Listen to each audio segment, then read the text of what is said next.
regular meeting of the Board of County Commissioners to order. Today is Tuesday, January 28th, 2025. Welcome to all those in Harris Hall and those who are online. Good morning to our Assistant County Administrator and in charge for the day, Greg Rickoff. Thank you, sir, for being here. Pleasure to have you. Sure. Good morning to our esteemed Commissioner colleagues and my Vice Chair, Ryan Senega. Thank you for your representation and dedication to serve our citizens who elected us. I appreciate you very much. Customary in the Robert's Rule of Order protocol is God before country. I'd like to say that my late son changed his name at an orphanage in Africa a handful of years before we adopted him to Bienzika, which means with God all things are possible. It's been said recently that our nation does best is the impossible. So I declare this blessing today that we both do the possible and the impossible for those that we serve in our community. Our flag tribute today, to my right, is for our great citizens of our county, the staff, the countless volunteers and community partners who are the servants of the important and often the impossible as well. So we thank you for your service to our community. Now on to the business of the day. Mr. Rickoff, do we have any adjustments to our agenda?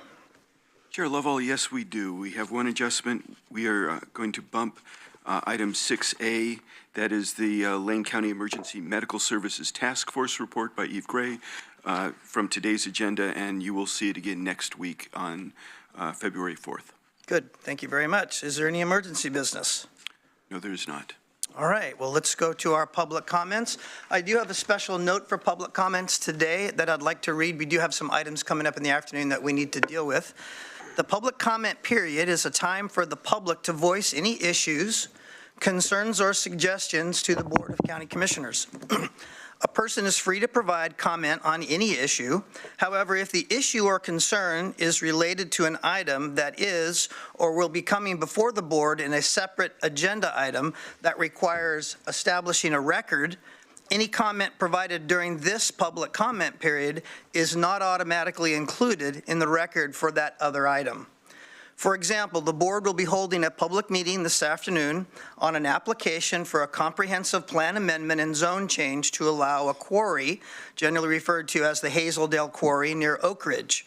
Any comment that is provided this morning that is related to the Hazeldale application will not become part of the record for this afternoon's item.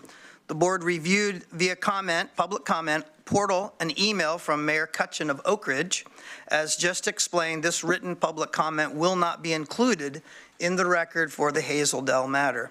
So you're welcome to speak on anything you want on online or in person. We have 3 minutes. The clock would be on the wall. I would invite you to the podium. I'll read the name of the person first and the person second so that you'll be ready. And please watch the clock for 3 minutes. Our first person up to public comment is Ms. Sherry Jones. The second is Jacob Griffin. Welcome.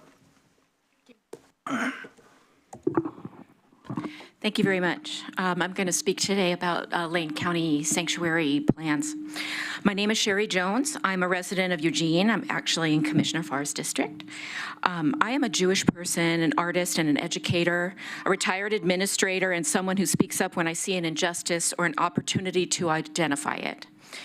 My relatives came from Russia to escape the pogroms. They left in order to survive. They helped to settle and build the Jewish community in Portland in the mid-1800s. They became shopkeepers and tailors. They provided services for the community. The service work continued as their offspring became educated and successful business people, lawyers, philanthropists, all contributing to their communities. Immigrant stories do matter.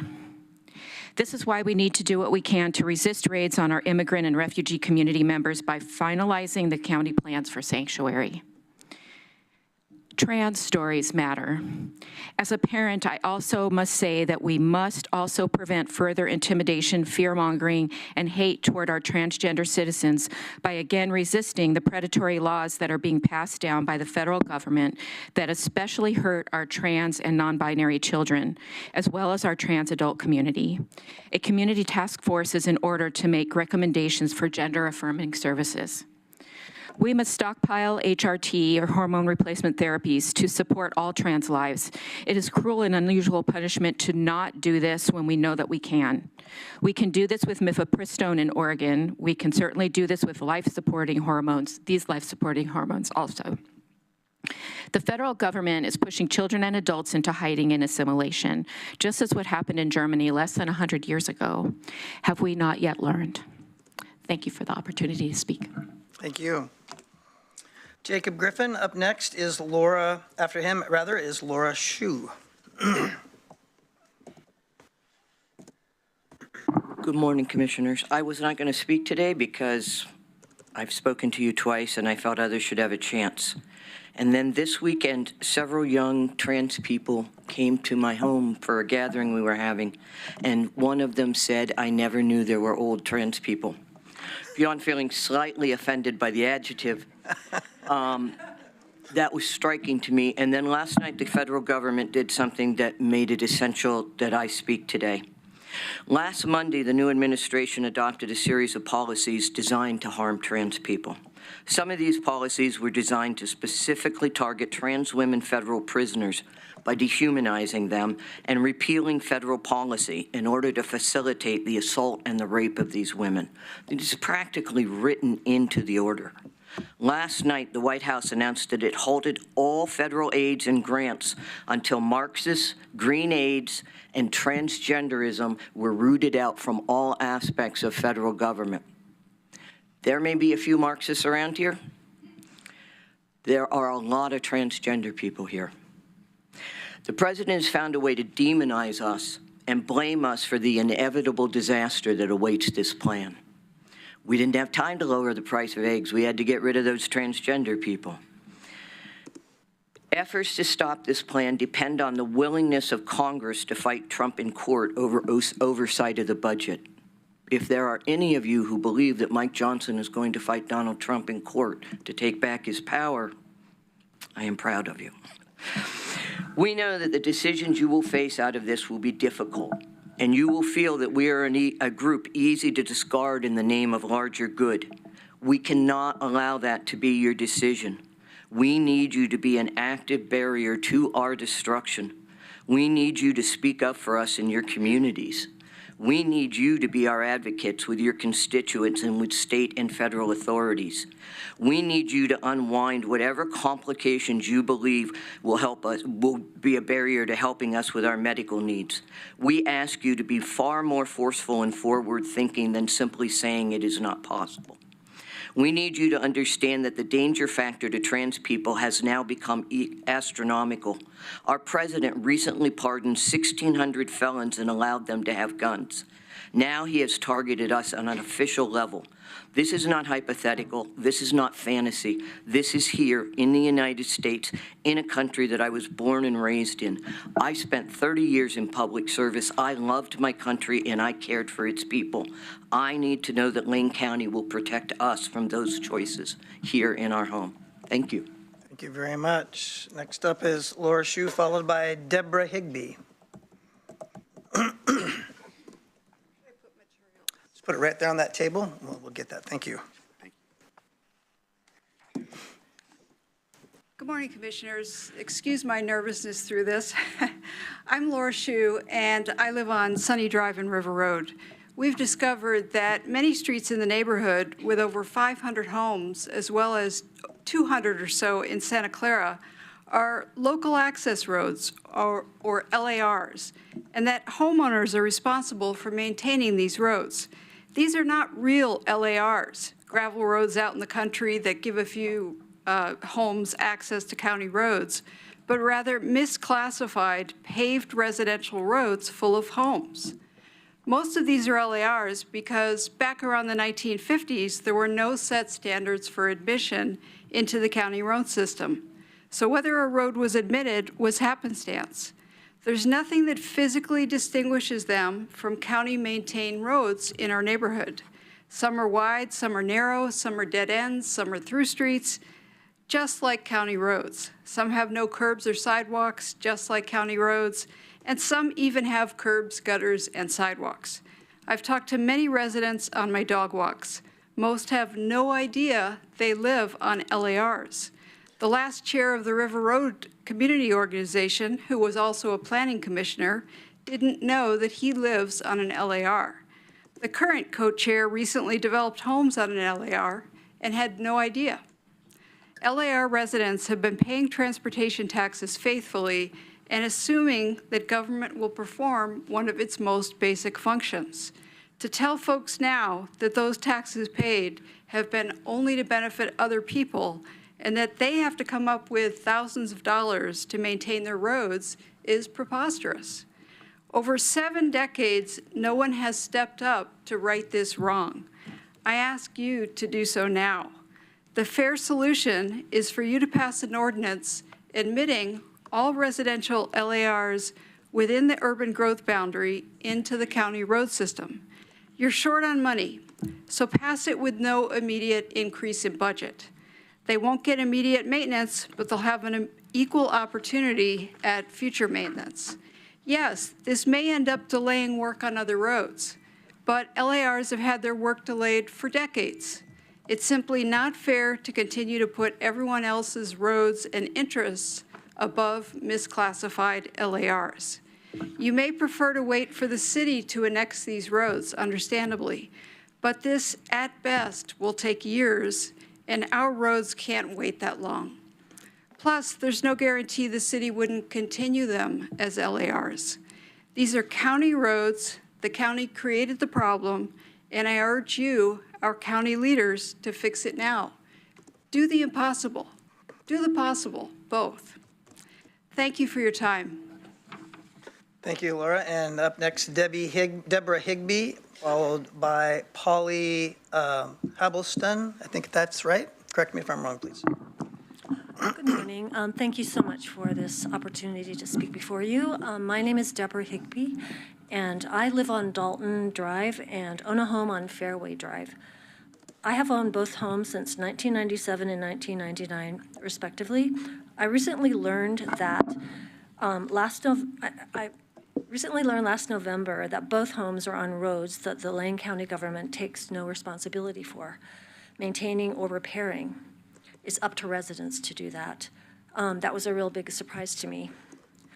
With further inquiry, I found that local access roads are county roads that 70 years ago were negligently left out of the county road system. This is a perpetual problem that the county continues kicking the can down the road. Yes, that was meant as a pun.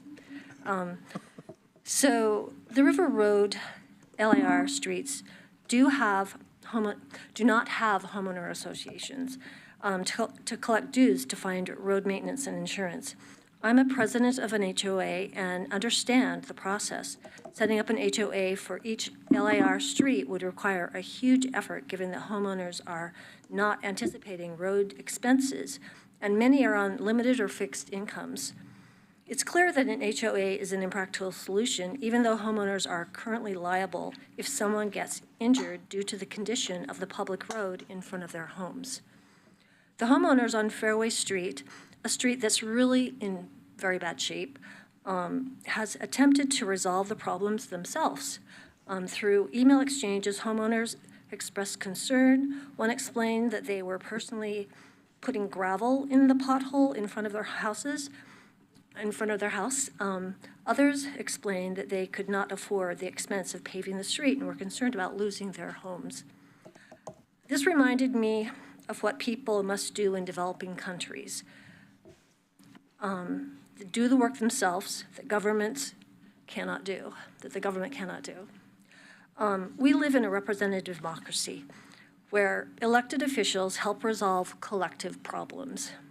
I respectfully request that you incorporate all LARs within the urban growth boundary into the county road portfolio. That does not mean that they receive immediate maintenance, but this would offer homeowners an equal opportunity of future maintenance and eliminates the property value lowering stigma of residing on an LIR. Thank you very much. Thank you. Next up is Polly Habelston, and followed by Bob Buzzell. Good morning, Commissioners. My name is Polly Habelston, and I've lived in the River Road area for 46 years.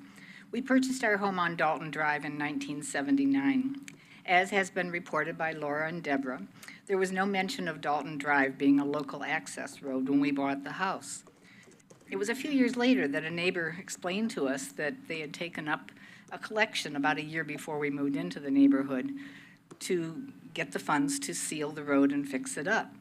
and that there would be no other maintenance done by the government. We were dumbfounded, but as with many things that surface when you're raising 3 boys and juggling 2 jobs, we just filed it away. In 1991, the River Road Sewer Project came to pass, and Dalton Drive, along with all River Road and Santa Clara streets, underwent the massive project of sewer installation. The pavement was understandably torn up, with a huge trough cut down the length of the street and massive holes at every juncture. There was discussion between the residents and the contractor of what are they going to do about this? And the contractor explained that the decision had been made to asphalt the trough and put a cap on the entire road. There was no mention of Dalton's being an LAR at the time. It was all part of the sewer project. Some recollect that elderly residents on the street asked how big the cap would be when they put it on, and when told, growled, well, that'll never hold up. But surprisingly, 35 years later, Dalton Drive surface is in fairly good shape. This despite no sealing or routine maintenance that roads normally require. However, cracks in this infrastructure are beginning to show, as is inevitable. Dalton Drive is a dead-end street, so it doesn't have the wear and tear that we're seeing on other LARs, but it didn't help that in 2011, the city of Eugene constructed the Escalante Swale project at the end of the street. The swale was designed and constructed to eliminate 5 dry wells and filter neighborhood stormwater. The project was lauded because it improved drainage and protected local water quality. Residents of Dalton Drive received no benefit from the project because we lacked dry wells or water piping systems. But we watched truck after truck cart down the street with heavy loads of dirt and then coming back with heavy loads of gravel to construct the swale. Dalton Drive was there. It was used or abused when needed to facilitate an engineering project. It's a road. I mention the swale only to reiterate that the onus of wear and tear on our street should not be just on their residents.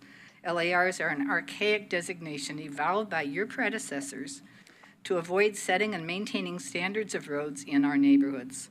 I echo Laura and Deborah urging you to admit all residential county LARs within the urban growth boundary into the county road system. We understand you're dealing with a limited budget. We're not suggesting imminent repairs or staggering costs.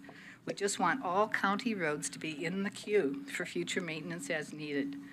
The past neglect of these roads should not fall on homeowners who are not aware of past commissioner duping. Thank you very much. Thank you for your time. Bob Bazell, and then followed by Marion Drabkin. Good morning, Commissioners. My name is Bob Bussell, soft S. Thank you, sir. I use he, him pronouns. I taught history at the University of Oregon for 20 years and have been active in social justice groups within our community. I bring a personal and historical perspective in echoing statements by others urging the county to support immigrants, transgender people, and other members of our community under threat from the emerging policies of the new administration. I grew up in the Jim Crow South of the 1950s. I know firsthand how destructive and dehumanizing racism, xenophobia can be on those who are its targets. 3 of my 4 grandparents were Jewish immigrants from Eastern Europe. My immigrant grandma Rose could recite Emma Lazarus's "Give me your tired, your poor, your huddled masses" poem inscribed on the Statue of Liberty by heart. I know she would be appalled by the things currently being said about immigrants, refugees, and asylees and the social backsliding that this rhetoric represents. I am also a historian. I know what can happen when governments gin up racism, nativism, and homophobia when they declare emergencies or invasions and target or scapegoat others. Recall the incarceration of Japanese citizens during World War II, mass deportations in the 1930s that exiled U.S. citizens to Mexico, the targeting of people from the Middle East after 9/11, just to name a few examples. We look back in regret and horror at those injustices and the trauma that people suffered. We have seen this movie before. It does not have a happy ending. I support the suggestions made by others. Affirm the county's commitments to diversity and equity. Make clear your support for our sanctuary laws. Listen to the needs of the trans community around treatment and care. Take steps both internally and externally to underscore these commitments. Last week, we celebrated the birthday of Dr. Martin Luther King, Jr. To truly honor his memory, let's recall his message that is especially applicable to our current circumstances. The time is always right to do what is right. Thank you. Thank you. Next up is Marianne Drabkin, and up next after her is Cassandra Mirand.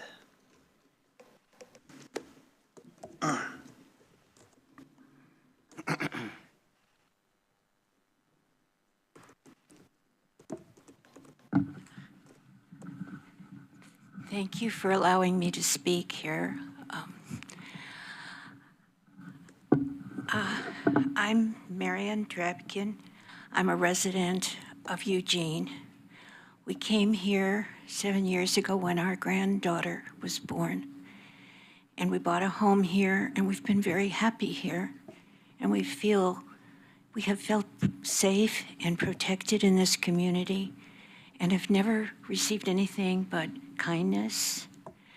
And even the drivers will stop and let us cross the streets. It's amazing. I mean, coming from Southern California and people let you cross the street here, wow. But what I wanted to talk about, speaking as probably the oldest person in this room, about the younger people in this room, which is almost everybody. My grandmother came here fleeing from the pogroms. She came here at the end of the 19th century as a very young girl. And she came here because it was a land where she would be safe, where her little sisters would be safe. And they made lives here in America, the land where nobody would persecute them just for the way they worshiped or the way they lived or who they were, how they identified themselves. And she taught me to love America, the land where everybody was free, which they weren't, but she didn't know that. She really she hadn't heard of segregation. She hadn't heard of the things that were going on to help people actually be equal and free. She would have loved that.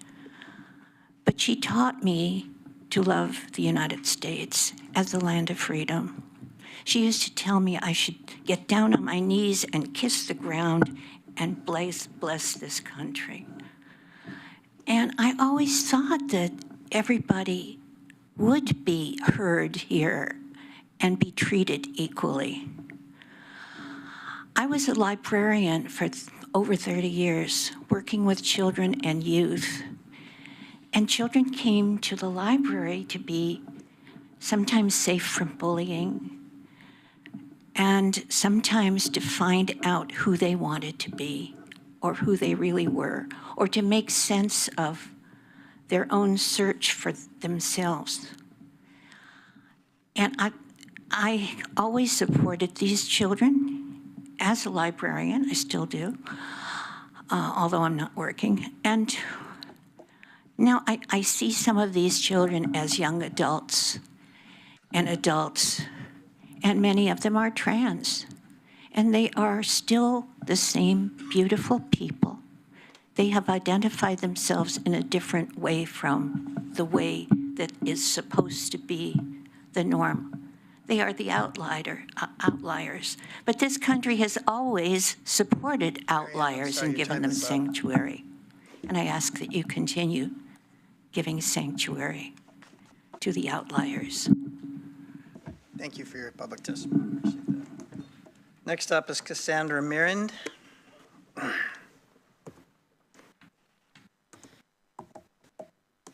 Good morning. How are you guys today? Good. I am here to speak in favor of sanctuary as well as support of HRT supplies. So first of all, I have raised my children and my grandchildren to believe in acceptance and that no one group is any one thing. Just because you're part of a group does not mean You are everything that everybody says that group is. And that means you get to stand up and be strong and independent and make your own choices. And I have a former girlfriend who is trans. I have my best friend who is trans. And they inspire me to be who I am, to be my best me, just by walking down the street every day. Because they don't have to. It is a risk for them every day, even on a good day. And the days are not so good lately. I want to ask you to please think about what it would be like to have been using HRT and suddenly not have that available for your health. To have to live and try to take care of yourself, take care of your family, have a job, really? People are supposed to contribute to their community, but how can they do that if they do not have the tools that are required to be themselves, their best selves? So they inspire us, they inspire me, and they dare everybody. And they also give permission to everybody to be your best self, to stand up and say what you think. Yes, you have to take your tuppence, but you do it because that's what we're here for. And if we can't be our best selves, how can we make our best communities? How can we raise best children? We can't if we are not truly who we are. And if we do not support those others that are standing beside us on either side to be their best selves. Yeah. You don't have to agree with everybody, but that doesn't mean you can take away what they need to be their best selves and contribute to the community that we're all living in. And I would dearly love for you to all please support what those folks need. Thank you. Thank you. Next up is Judy Bowles, followed by Amy Cameron.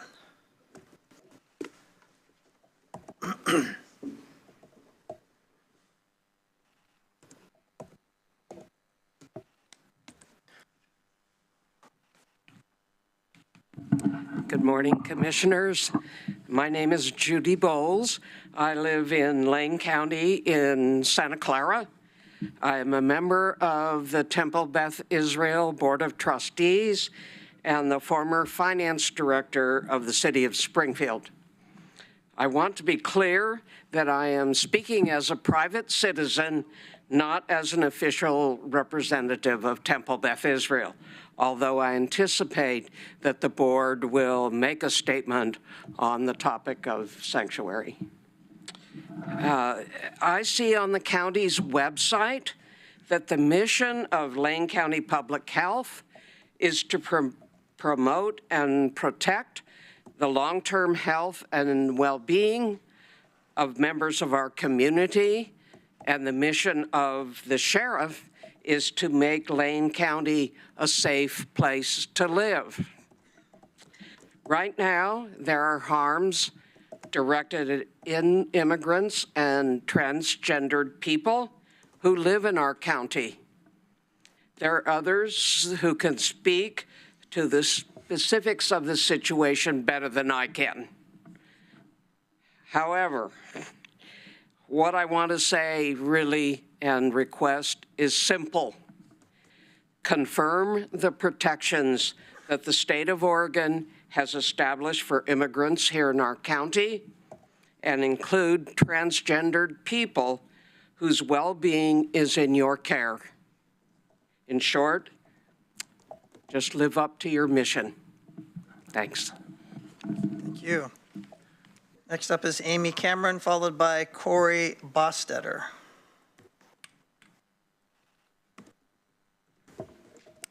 Good morning, Commissioners. My name is Amy Cameron, and I'm speaking as a resident of Lane County. I live in Eugene. I'm here today in support of our trans and immigrant community members. The beautiful people in this room with hearts join me in this support. Trans people and immigrants are grandparents, siblings, friends, parents, neighbors, spouses, volunteers, co-workers, young and older, and community members. Although a small percentage of the national population, you will likely know someone who is trans or an immigrant. whether you're aware of it or not.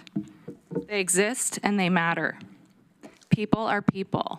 We all deserve respect, liberty, opportunity, and joy.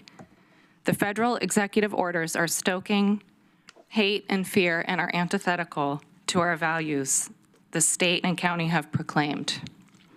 If you haven't read these orders, please do so. They are not empty words. They are a start of long and destructive road, one that will hurt all of us. People are afraid of what will happen, myself included. Love is the answer to fear.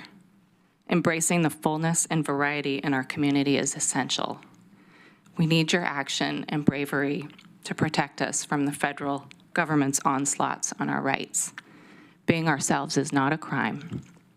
It is a gift. The time for action is now. Thank you. Thank you. Corey Bostetter is up, and followed by Emily Heilbrunn. Just to correct the record, it's an L, so it's Lori. Thank you. Lori, sorry. It's not your fault. Well, good morning, commissioners. Thank you so much. I'm struck listening to all the testimony and how we are safe to do this right now. We can talk. We can be on the record. We can say what we feel. And there are those that want to take that away from us. And I'm struck by all of the goodwill and hearts of my neighbors who care about our community. And I am struck by your care, watching on your faces as you're listening. So I thank you for the opportunity just to experience this together. My name is Lori Bostetter. I am born in Eugene, one of those rare ones that stuck around. Many generation Oregonians. My father was a cultural geography professor at the University of Oregon, and I taught at Oregon State for 5 years. I'm also a small businesswoman. I live in the Sheldon area. My son graduated from Sheldon. This is my home. This is my town. And we have a difficult history here in Oregon. And lots of you know that, I'm sure. But we've been trying to get better and work harder together. I am concerned for our documented and undocumented immigrants because of what's happening nationally. I am concerned for our trans community. I have 2 members very close to me that I love dearly. And I care deeply that we, as members of Lane County, Eugene, also advocate for and care for our community. I'm here to ask you to please listen, if you haven't already, and I imagine you have, to the people most affected, the people who are scared, who know what's going on. I ask you to also be thoughtful of how dangerous it is for them to speak out publicly and take care of that.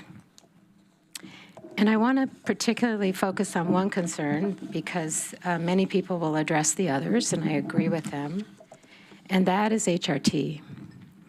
There's an article that was published yesterday, and I left you a copy, by a doctor who specializes in this and what will happen to trans people if their hormones are removed. She says, I quote, "It's established endocrinology, removing essential hormones for post-op trans individuals isn't a political statement. It's a medical malpractice." She suggests things like there needs to be uninterrupted access to hormones, better education for policy leaders, better education for healthcare providers, the ending of gatekeeping, and the accountability for medical neglect. Those are just some of the things that she recommends in that article. So I want to give my support that we stockpile HRT, much like our very wise governor has done for abortion care for women. Lori, your time is up. Thank you. Thank you so much. Emily Heilbrunn, followed by Amanda Noble-Flannery.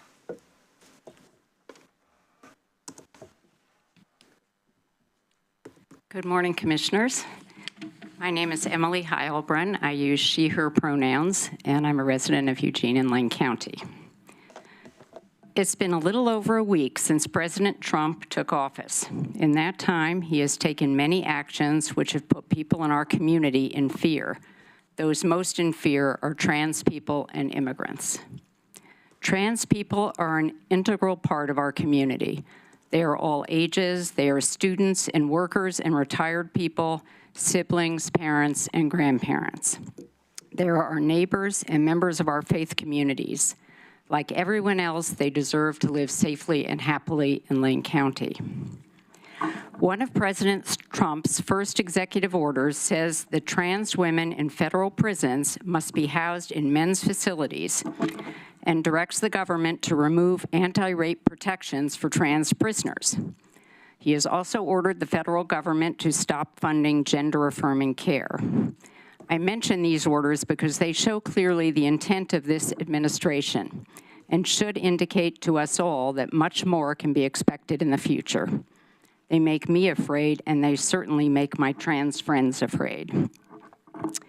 The county's purpose, as I read on its website, is to improve lives. Among its strategic priorities is Safe, Healthy County. Its vision is that Lane County is the best county in which all can live, work, and play. Anything you can do that affirms your intention to keep Lane County safe for trans people and immigrants would go a long way toward accomplishing your vision. This is the time to take action, to stand up to the administration's actions and to let the most vulnerable in our community know that you have their back, that you will continue to follow state law regardless of orders and threats from the federal government. In addition to issuing a resolution along these lines, please talk with the trans community and the immigrant community about what meaningful and practical steps you could take to make their lives safer and happier. Given what is happening, the time to act is now. Thank you. Thank you, Emily. And next up is Amanda Noble Flannery, followed by Bess Noble.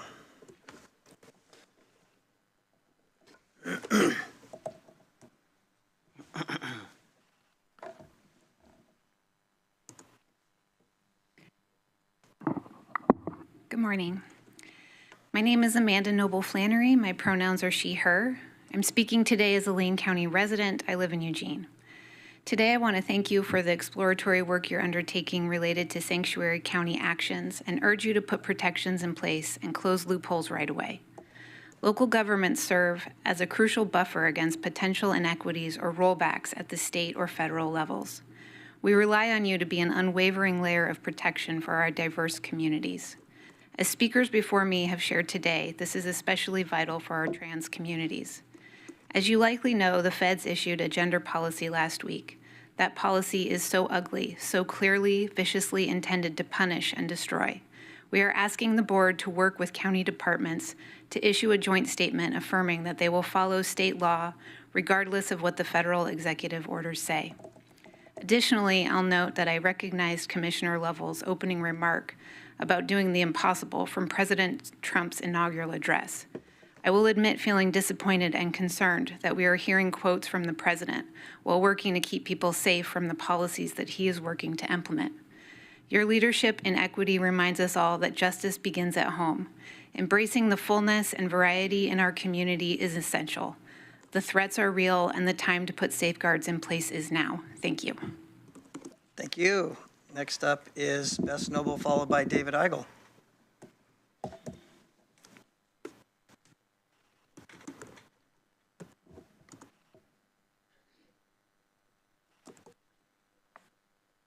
Hello, I'm Bess Noble, and I'm from Eugene, and I'm a fifth generation of Oregonian. Like a lot of Americans, I am the descendant of immigrants, some of whom left Europe to escape poverty and potato famines. They left all their possessions and their extended family to find a better life. My great-great-grandmother was 5 years old when our family left Virginia to cross on the Oregon Trail during the Civil War. Okay. They abandoned their farm to find a better life, knowing that with hard work they could begin again in freedom. They also knew that they would have to rely on strangers on the wagon train to survive, helping each other in hard times.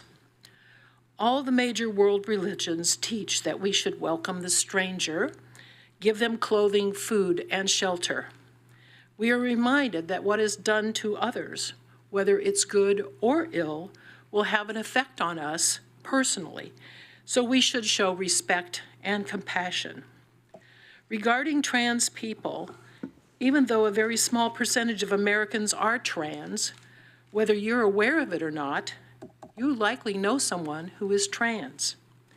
In my personal life, I have adult friends who are trans, I have children friends who are trans, and I have friends whose grandchildren are trans. Being a trans person takes a lot of courage. And I believe in the old adage from the 60s, walk a mile in their shoes. I believe love is the antidote to fear. And as our dear brother Ringo Starr says, love is all there is. Under a microscope, everyone's blood is the same. Open hearts and open minds will help everyone see that we are all in this together, and we are more the same than different. I want to thank you for your hard work, your diligence, and your compassion. Thank you.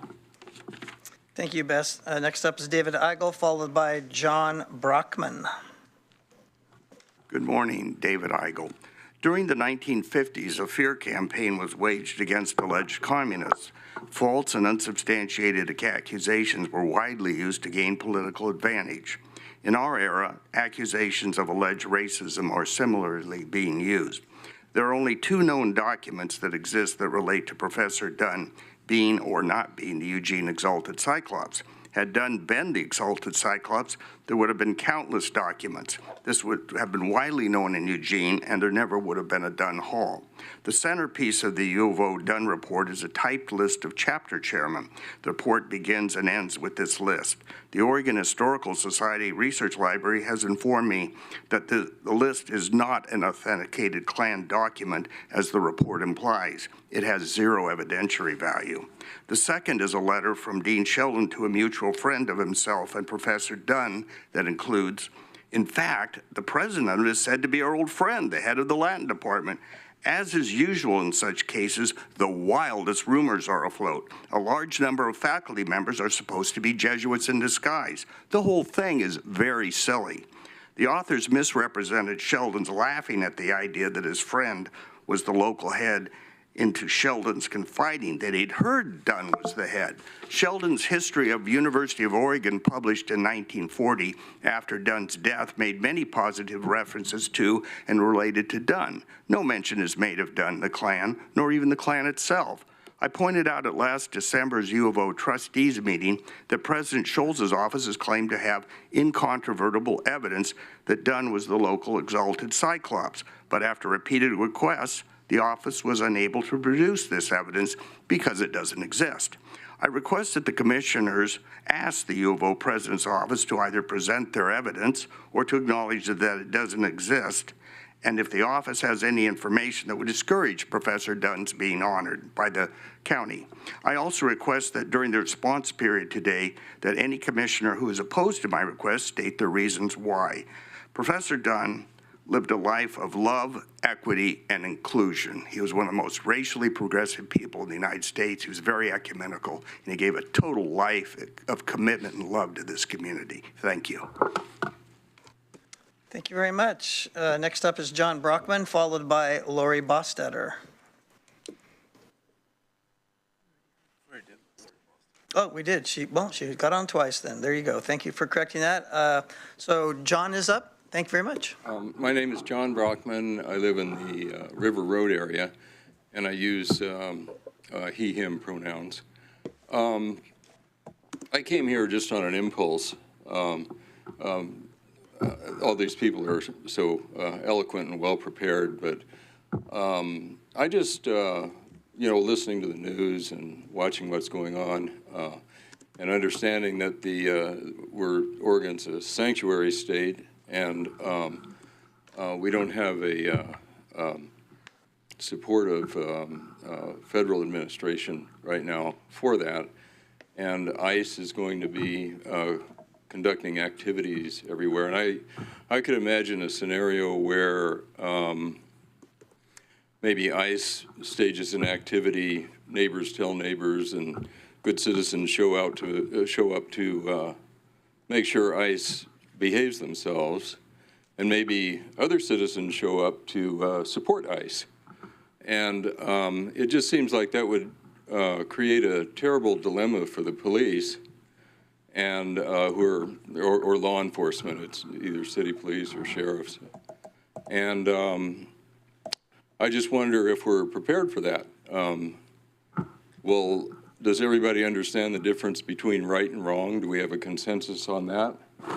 And if so, are we going to take the right action when such things happen? That's all I have to say. Thank you. Thank you very much.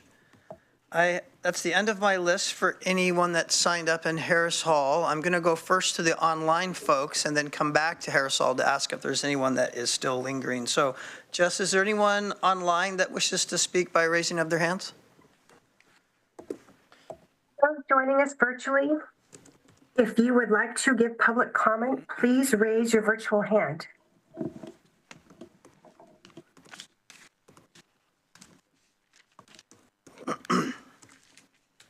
Chair, I am not seeing any hands raised. Okay, thank you very much. And so this is kind of what we call the last call. Is there anyone in Harris Hall that's arrived late, didn't get a chance to sign up and would like to speak? I know there's one gentleman, if you want to go ahead first, and then I see one back here to the rear as well. So go ahead and state your name for the record when you come to the microphone, and you'll have 3 minutes, sir. I don't know if it's proper or not, but I'm here more on the quarry in Oak Ridge than I am this other stuff you're listening to. That's fine. Let me Am I just out of place remind you or of am what I we okay? said this morning. Anything that you say is just a public testimony. It won't be added to the record for the deliberations. I don't want to be That's in the fine. public thing. But Okay. I'm Lou Adder. I'm from Cresswell area, the farm out there. The quarry up in Oak Ridge, I know there's a lot of controversy about it, and it's kind of an impulse. Now I got a couple of emails from people from actually county road people.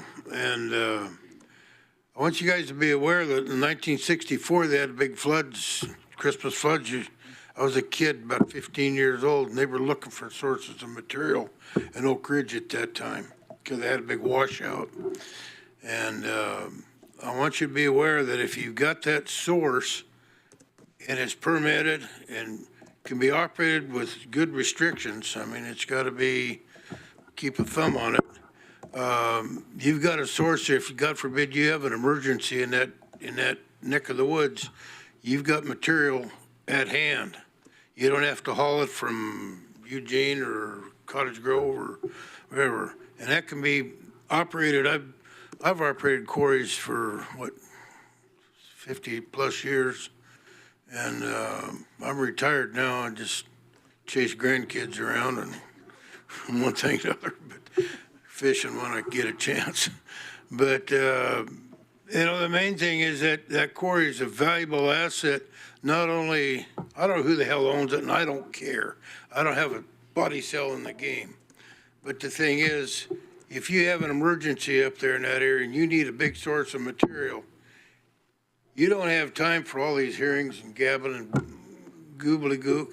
You need to get in there and get material and get your highway open. They had that on the Columbia River. They've had it up in Columbia County.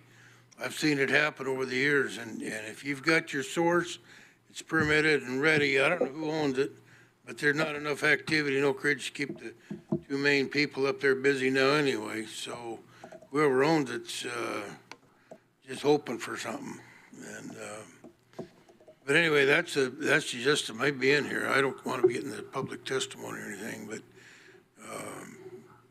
I know a couple of you folks up there that are pretty knowledgeable about resources and so forth, and the rest of you, I'm sure, are very intelligent. You just maybe don't have the chance to learn. But it's a valuable asset to not only you as a county, but to the whole area there. If something happens, Corps of Engineers. I mean, you get a washout, and you're going to be looking for material. And if that's already permitted and whatever, then you've got something. But if you just completely deny it and put it away with no restrictions or whatever, But that can be operated, I operated the Black Lake Quarry out of Olympia, Washington, and DNR had a thumb on us like a 20-pound sledgehammer, and we still got along with everybody. That could happen up there. Your time's up, Sir Lou. Thank you so much for coming. Hey, you Appreciate guys have it. a good day. I can't believe some of the stuff you guys got to listen to. Boy. Thank you.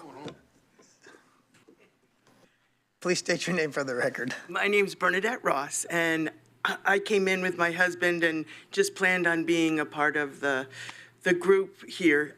By the way, I use she, her home, pronouns, which I know is probably something people are fighting against, but I feel it's important to state. I wasn't going to speak because I don't generally feel comfortable coming up here, but I just feel moved to express to each of you that growing up, my dad fought in World War II. Every night we would go to bed and he'd say your prayers that your brother doesn't have to go into the army and fight a war. And I remember being intrigued by that and then learning about World War II, and all my life it was like, well, what did people do, you know, when the Germans were doing that? I was in disbelief that what could happen. And like it or not, depending on what lens you see, I really see clearly right now is a time that I have to stand up for people. I have white skin, I'm a female, I'm older. I never get bothered by police or anybody, but it's such a privilege to stand in my skin. And as soon as I stand in another person's skin, it's just, and I really encourage you to do that, whether it's a trans person, an immigrant. I myself am an immigrant. My parents were so grateful to coming through Ellis Island, and I'm an immigrant into this country, and we have immigrants all around us who've come here with great toil. And I urge you, look at their path, but what is your path? And if your path is different, just put yourself in other people's shoes and how scared people are today. I live here in Lane County. I'm really proud, and I really hope each of you has the courage to stand up and say, yes, we are an inclusive community. We're going to include it in our language of this Lane County, that we are for everyone here, whether you're Native American and you're the person whose people this land is, or you've come here since then. Thank you. Thank you very much. That concludes our public testimony period. We now are ready for some remonstrance from commissioners. Commissioner Farr, your hand is already up, sir. Go ahead. Oh, thank you, Chair Lovell, and thanks for everyone in the room here. I see a lot of hearts around the room, and I hear a lot of heart in your testimony. Thank you for being here. I can't speak to each one of you individually, so I'm going to speak to Mr. Rickoff, who is our administrator today. So, Mr. Rickoff, yesterday I got a couple of messages from Steve Mokrahysky regarding how Lane County staff should respond, should there be any requests from outside sources for information or access to Lane County records or Lane County facilities. And the emails that I received outlined a process to go through. A couple of questions, and I wonder, Mr. Rickoff, if you could make a note and cover this during announcements today regarding what the nature of those two emails were regarding when outside individuals come into Lane County facilities asking for access to facilities and or Lane County records, including health records, including other records. If you could cover that in the meeting, during announcements. I'd also like to talk a little bit about how Lane County line staff, the people who will come in first contact with the public, whether it be the requesters that I'm asking about or the general public, how they are being trained to respond. So we're also responding in a uniform manner across the all county facilities, and that people know exactly what to do should they be put in that situation. Thank you. Yes. Thank you. We'll do that. Somebody give me a heart, please. I will wear it later on today. The other thing I'd like to talk about is local access roads, ever so briefly. You know, I'm not your county commissioner. I used to be. North Eugene is not in North Eugene anymore. Your North Eugene homes are not in, Commissioner Senega is your commissioner. Sheldon High School, by the way, is still in North Eugene. Somebody was talking about Sheldon. Commissioner Seneca and I haven't spoken about this, but I think I can predict that we will talk about local access roads, particularly inside of what we call the urban transition. You have urban environment surrounding you. How can we as a county respond to the needs that you have in that area? Thank you. So I can't predict what Commissioner Seneca will say, but I think he and I may have a discussion. I have history there. I was your commissioner for 11 years. Commissioner Seneca is now your commissioner. So thank you for that. And the last thing I will state is, there is one individual. Is Cassandra Mirren still here? Maybe Cassandra left, but Cassandra said, if we cannot be our best self, how can we be our best community? Boy, I wrote that down. Thank you. Commissioner Buck. Thank you, Chair. There was a lot said today, so I want to reply meaningfully. I think I'll begin with the local access roads issue. I did get the email that was sent a couple days ago regarding the issue. We did have a meeting a couple years ago that kind of reevaluated local access roads.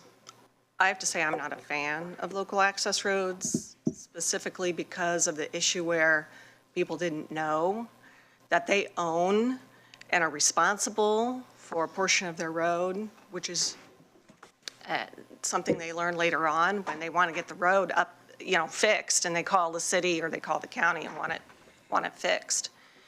And then they realize that's on their dime because it is considered a local access road. And it wasn't always put in the deed.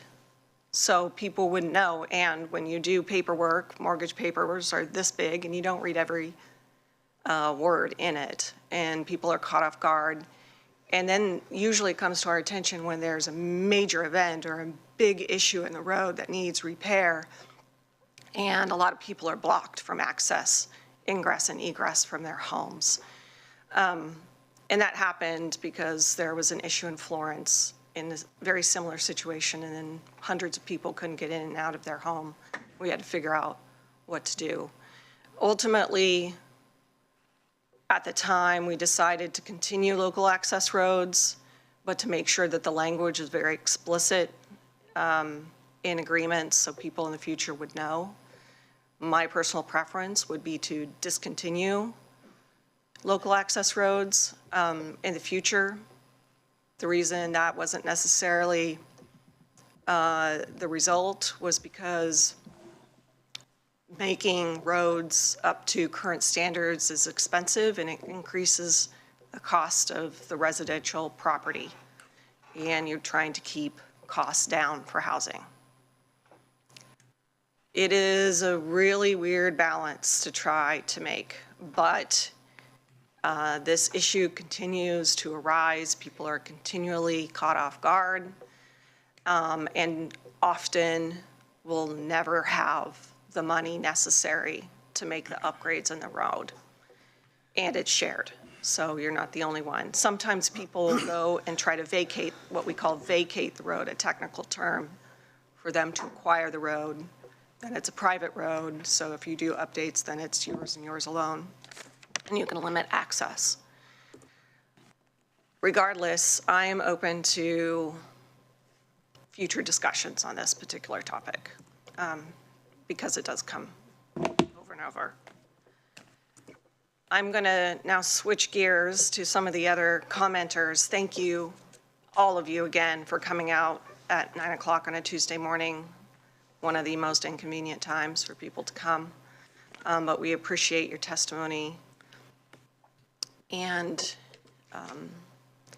it was deep and it was powerful. And you all embody the value and statement of Marianne Budd. Is anybody going to say anything? That was such a powerful message. And you are that. I want to be that. When you see something wrong, when you see your government doing something that is harming people, our obligation is to say something, to advocate on your behalf. I think it was Lori that specifically noted that the new policies coming out of the administration regarding discontinuance of trans protections is a form of medical malpractice and medical neglect. I couldn't agree more with that particular statement. I will continue to be the best ally that I can and to do what I can do to continue the protections necessary within Lane County and advocate up as much as humanly possible. Thank you again for continuing to come out. Each time I'm moved just a little bit more than as if that could happen, but it does. And I see different faces. This is a really important issue in our county. We have to address it here at the county level, as well as other jurisdictional levels. And the last thing that I want to state is that our chair continues to reference his God and a blessing at the beginning of our meetings, which I find disturbing and unsettling. And it's not customary for this board to reference religion. We are here to do the business of the county. We do not all share the same religion. Some of us are not religious. And when the chair makes those statements, they are his and his alone. They are not on behalf of the entire board. Each person has the right to practice their own particular religion, and I honor that. But this dais is for the business of the county. Thank you, Chair. Thank you. Vice Chair. Thank you, Chair. Well, I also won't speak for all commissioners, but I believe I can say with confidence that this public comment is our favorite part. I mean, it's the time where we get to sit here and listen to exactly what our unfiltered constituents are thinking. And it is, it is tough to come up and do this. You have to be brave. And so everybody that gets up here and speaks to us, I want to say I truly appreciate it. And I had a by chance meeting with our HR director and county administrator recently, and we talked about the task force that we have that are just keeping constant tabs at the federal level and what's going on, what that looks like at Lane County. In that meeting, we went through and reiterated what this looks like for county level communication with our federal ICE, so on and so forth. And, Oregon is a sanctuary state, and we are going by state sanctuary rules. So I just wanted to reaffirm that with everybody. Here in Lane County, you will not be discarded. I heard that. It was said back on the 14th, with a big heart, we love everybody. And I truly do believe that. So as we're looking out, know that we are looking and we do care for everybody, not just in this county, but everybody. That's what I'm here for. LARs, thank the LAR crew for coming out. You guys took the next step by coming in here and explaining to us how frustrating it is. I know I've had meetings with Director Hurley. I think he's in here somewhere. Orange Schumacher was kind of in and out.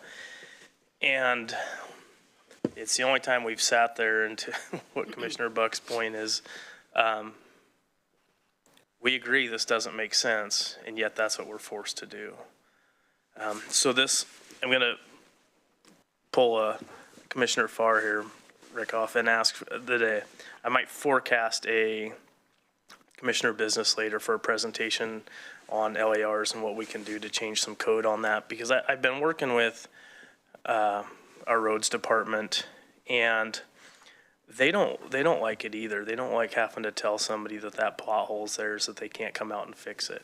It's a tough part of their job. And as we were in this meeting, one of all of our favorites, Becky Taylor, reached out and said we have 6 miles of LARs inside the Eugene urban growth boundary. And maybe we start with inside the urban growth boundary and then extend inside urban growth boundaries. But, you know, part of that LAR problem, and I'm dealing with it at multiple locations, is easement issues. At that point, the county doesn't have control of those easements, and it turns into a civil matter. And we all know nobody wins those. So thank you. I appreciate it. And thanks again, everybody, for showing up. Commissioner Trieger. Thank you. I'm going to speak to one issue and one issue only, and that is the reality, of what is happening around us and to every single one of us, whether you recognize it or not. It is reprehensible, it is frightening, and it cannot be ignored. And we do a lot here to maintain a certain degree of decorum. But sometimes decorum is one of the most powerful tools of oppression. And it is not always okay to comply. And this is one of those times. We have to always consider what we're doing and why we're doing it, and then we have to figure out how we're going to do it. So in this instance, and to address the vast majority of folks that came out to speak this morning, first of all, thank you, and I am so sorry that you have to do this. I am sorry that women have to talk about their most personal and challenging reproductive health care decisions in public in order to have their basic rights honored. I am sorry that children have to beg their government to protect them from gunfire in the classroom. And I am sorry that our trans community has to come before their local government and literally beg for their lives. So what we have to do is hold the line, is defend and protect everyone in this community, but it has to start with the most marginalized and at risk. And that is many of you folks who came here to speak today. Why we do it is because we have a moral obligation to do this. How we do it is the work of government. And that is what we are wrestling with. How do we do it in a way that respects and responds to the absolute severity and urgency of this moment without putting you and any of us in this organization at further risk? But we do have to figure out how to do it. I often say the work of being a commissioner does not happen at this dais. This is the procedural business of the organization, but the work happens in the community, in the relationships with our staff and with our community partners and with the people that we serve, and that is all of you. I heard several folks ask for more engagement and involvement with impacted communities in how we are going to implement the response that we have to this unique moment in time and how we're going to continue to deliver the services that we do. I went back and watched our meeting from last week where we had a presentation from the DOJ about what sanctuary law is currently in place and how it, what our role is in upholding that. We have made an assignment. Commissioner Farr asked for us to look at what it would mean to become sanctuary county. It's not a term that we understand what that means and what our opportunity is. And I think we could continue to roll that work out here in public meeting after public meeting at the pace at which our work happens.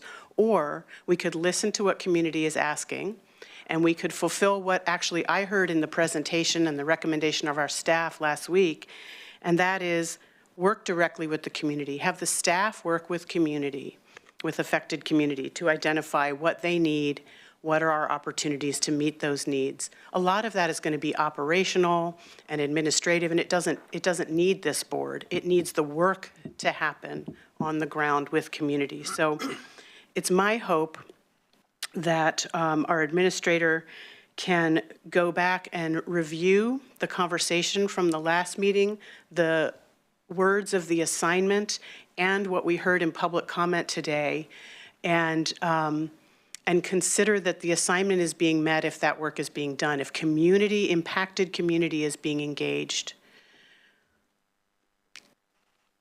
We've also heard from folks who recognize that one of the most severely impacted communities here right now in this time is our immigrant community, documented and undocumented.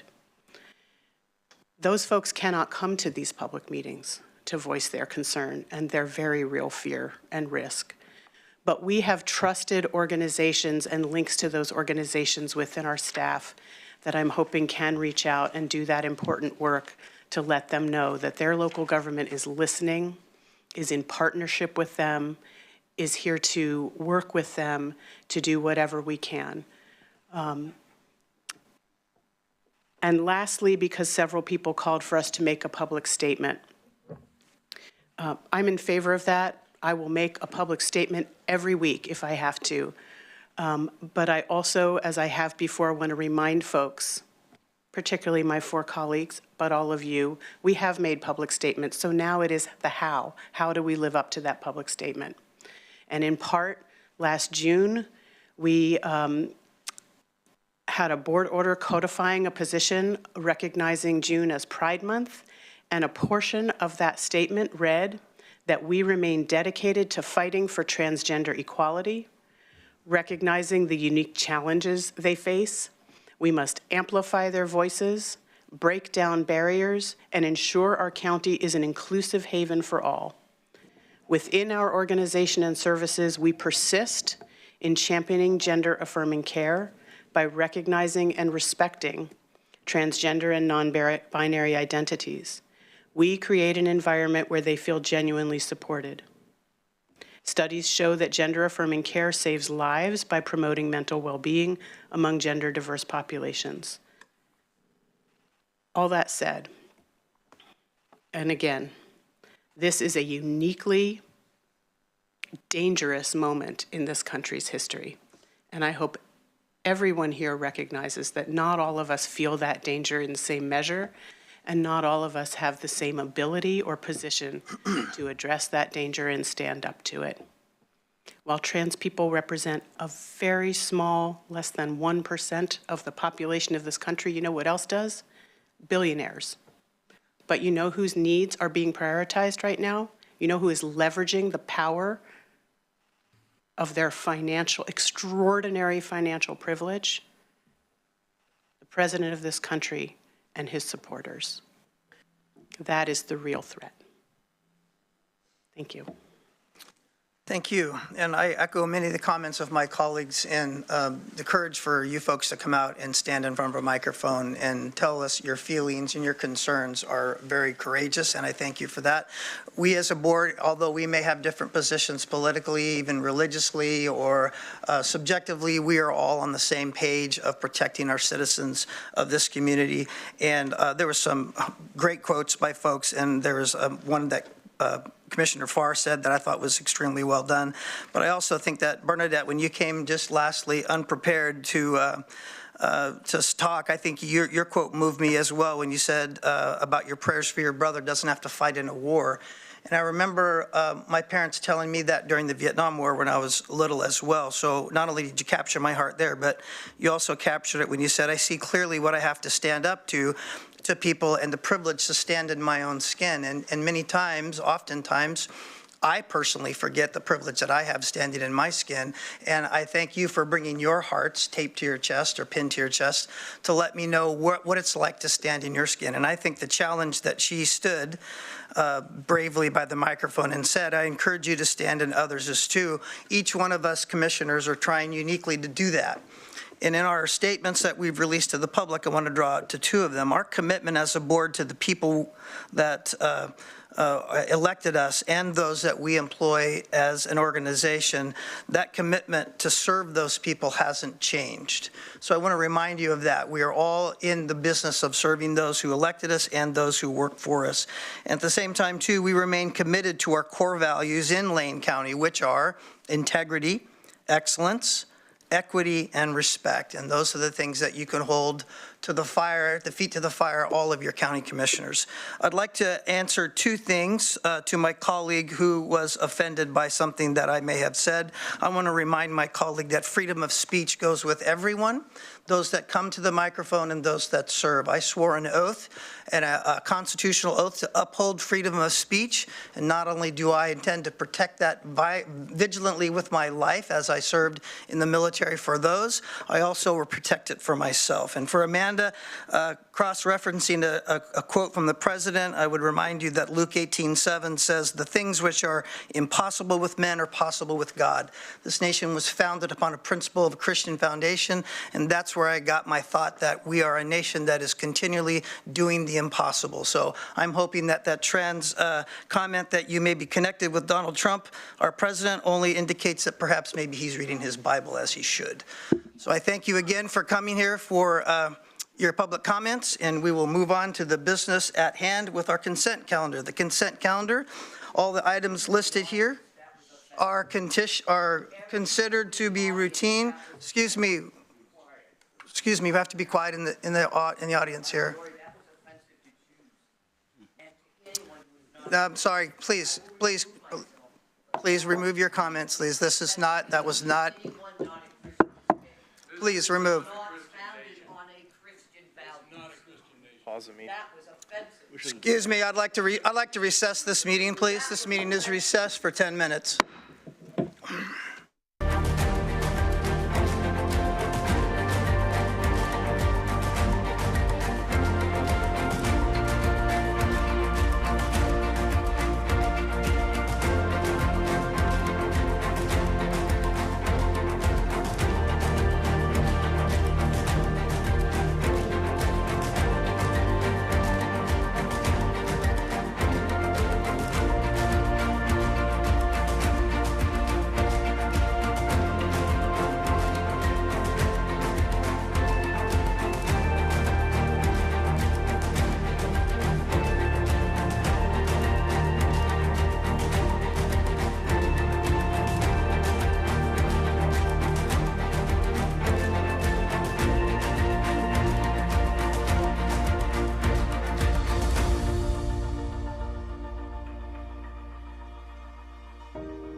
To the regular meeting of the Board of County Commissioners. We are continuing with our agenda items. We're on agenda item 5 at this moment, our consent calendar.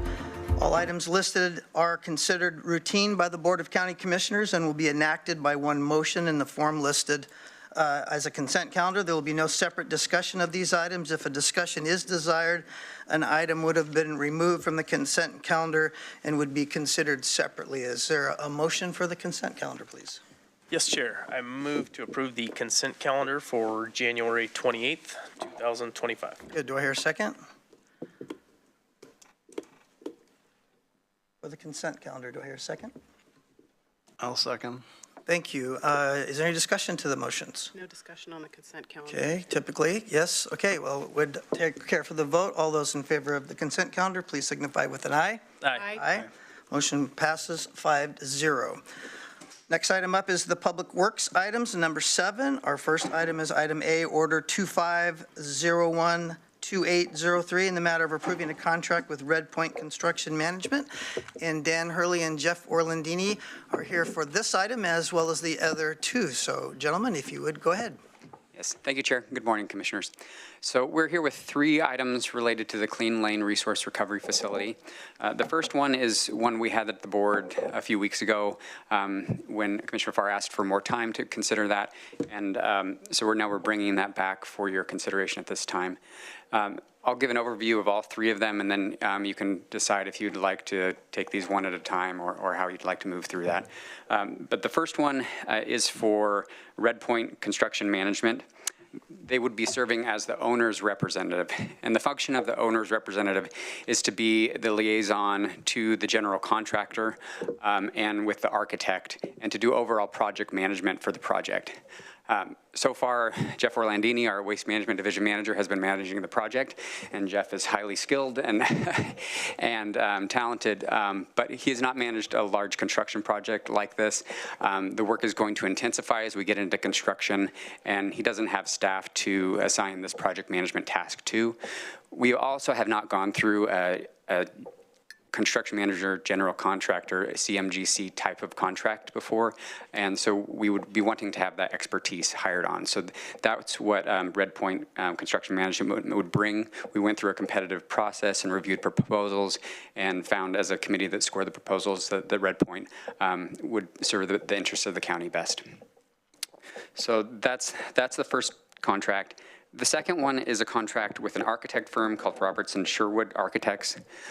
They would be acting as the designer for the project. So the way the CMGC project works is you hire on the general contractor and the designer, the architect. They work together to bring the design to construction documents and then be able to move through the project as a team.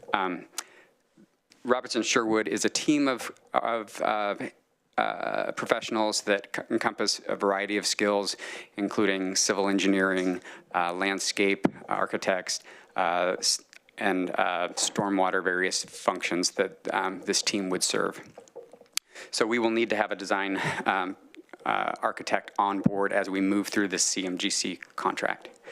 The third one is to extend a contract with Emerging Acquisitions. It's doing business as bulk handling systems. That's who we've been working through as we went from 30 to 60 to 90 design. And now we're trying to work towards final design so then we can pass the contract to that architect firm that's actually been working as subbed under bulk handling throughout this time. So we're asking for an additional $187,400 on that contract. We've had a little bit of cost overrun in the design due to some of the complexities of the wetlands issues and some new requirements that the DEQ was asking for us for buffering on the wetlands.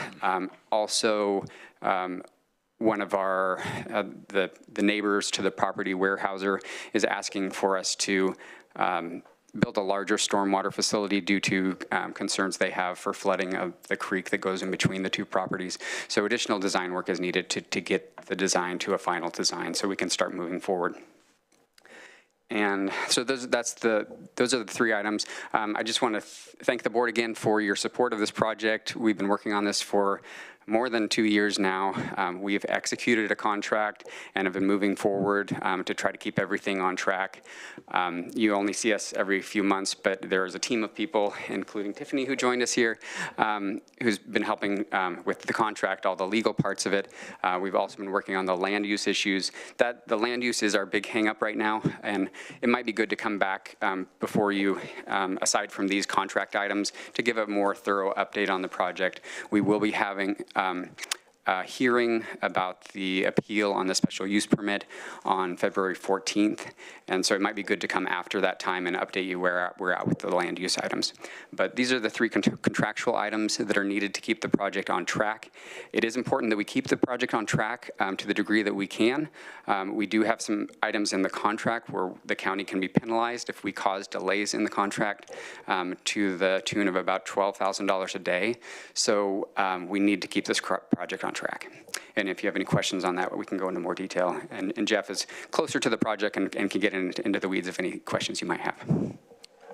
Thank you very much. I'm looking to the board, whether your preference is to go ahead and ask general questions on all three of these items in conjunction, or if you want to break them out as separate ones. Any particular order of that? Okay. Any comments or questions for staff? Commissioner Farr.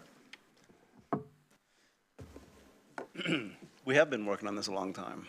I mean, I look at my rearview mirror and it's very distant. When was the first time we voted on this? What was the first vote we took? The first approval, I believe, Commissioner, was in December of 2003. 2003. Sorry, 23. I was in the legislature. I did that. 23, left it, sorry. Okay. Okay. Then, say that again, the year?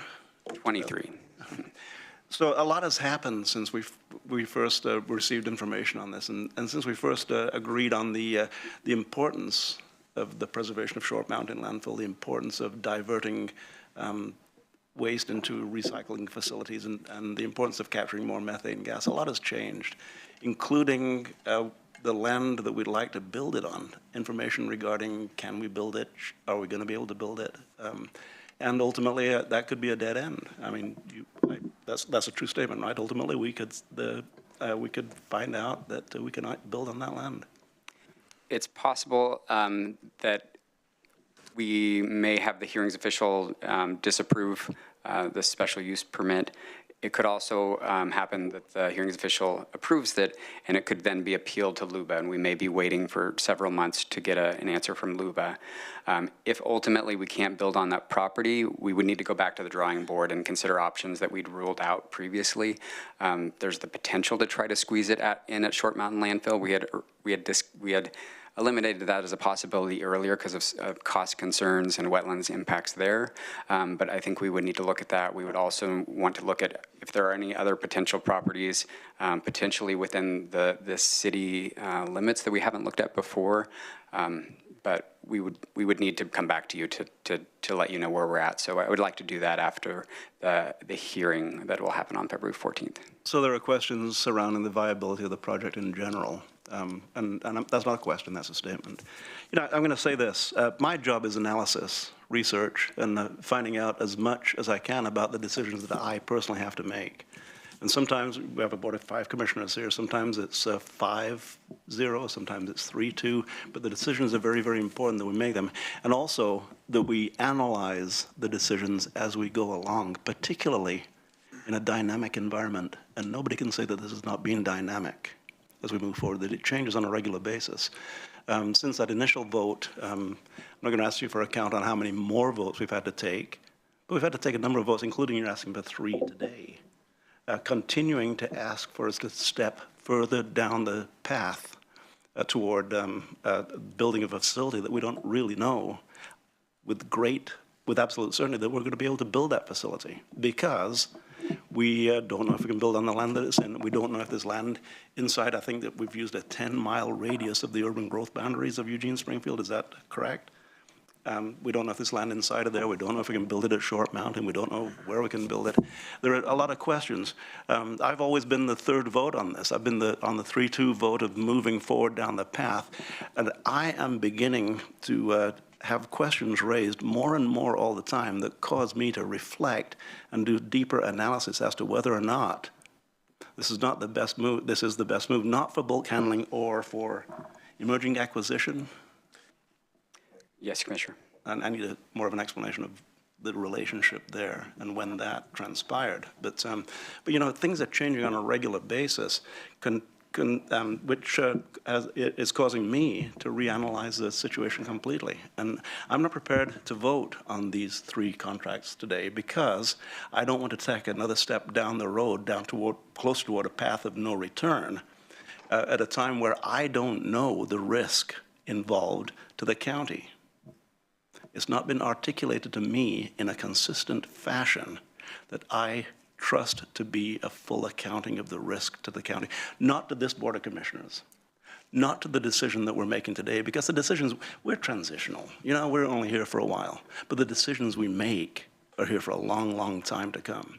So we have to be very cognizant of the fact that the decisions have to be made in a way that does not impose risk to future boards of commissioners, more significantly to future residents of Lane County. At this point in time, I have more questions. Maybe some of these questions are better asked in executive session than in open session. But I have questions regarding the public-private partnership that we're engaging in, and a number of questions surrounding that. So that being said, Chair, we can have the discussion. Let's talk about the contracts, whatever we choose to go ahead with. But I am not going to be a yes vote on any of these 3 contracts today. And that shouldn't come as a surprise to you, Dan. You and I had a discussion yesterday. Yes, Commissioner. Commissioner Trieger. Thank you. So Commissioner Farr asked when we first voted on this, meaning working with bulk handling systems and subsidiary that they've since set up. But when did we first start working on this project writ large, this concept of an integrated materials and energy recovery facility? When was that first discussed? I'm trying to recall. We've been talking about this pre-COVID. We took trips down to California to look at facilities like this. So it's been in the works for at least 6 years. Thank you. And there have been numerous votes and board direction given to staff to advance the work. And in fact, my understanding of these orders is these are really the staff doing their work to deliver on the direction the board has given. That's correct, Commissioner. And we have signed an agreement. So we have obligations to fulfill towards that agreement, and there are serious financial implications if we default on that. And it would be good to explore that with the board. Thank you. Yes, Commissioner Bug. Thank you, Chair. This is challenging to hear because we as a board have made a commitment to this project. And through the execution of the contract, which we had board majority approval to do so. We will be entering into a serious liability situation if we don't continue to proceed. And that $12,000 a day is a lot and doesn't take time to rack that up. And we're going into budget season, and if we have to pay penalties, that means we have to likely cut services or cut employees in order to fulfill our obligation to this contract. So I just want to make sure my fellow commissioners are very aware of that. I am very concerned about our liability for not proceeding.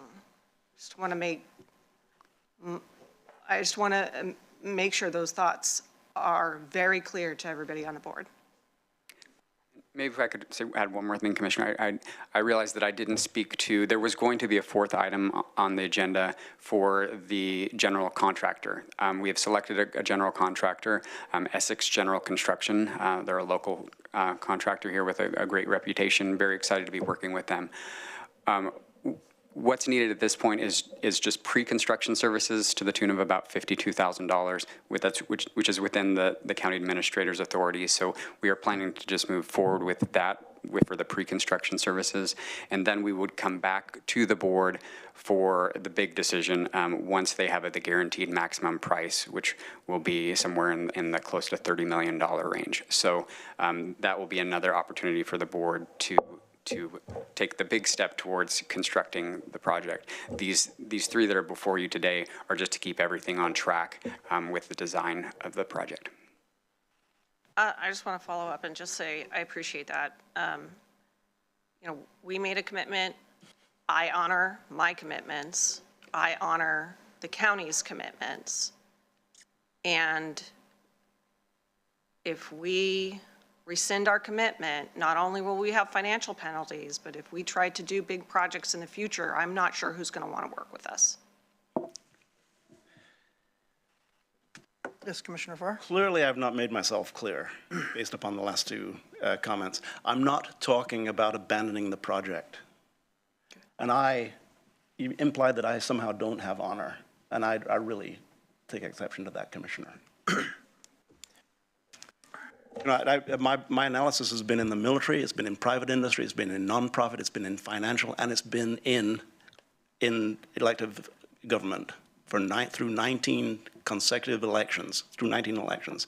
I'm good at analysis, and I'm filled with honor, Commissioner Buck, and I bristle that you use that word.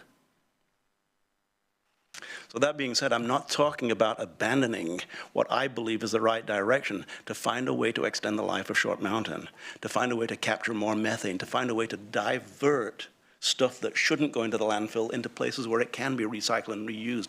I have questions about the risk to the county that far exceeds $12,000 a day. Far exceeds $12,000 a day. Risk to the county that we, as a Board of Commissioners, may not even hear about after the decisions that we've made, that we won't even materialize until years, perhaps, after the decisions that we've made.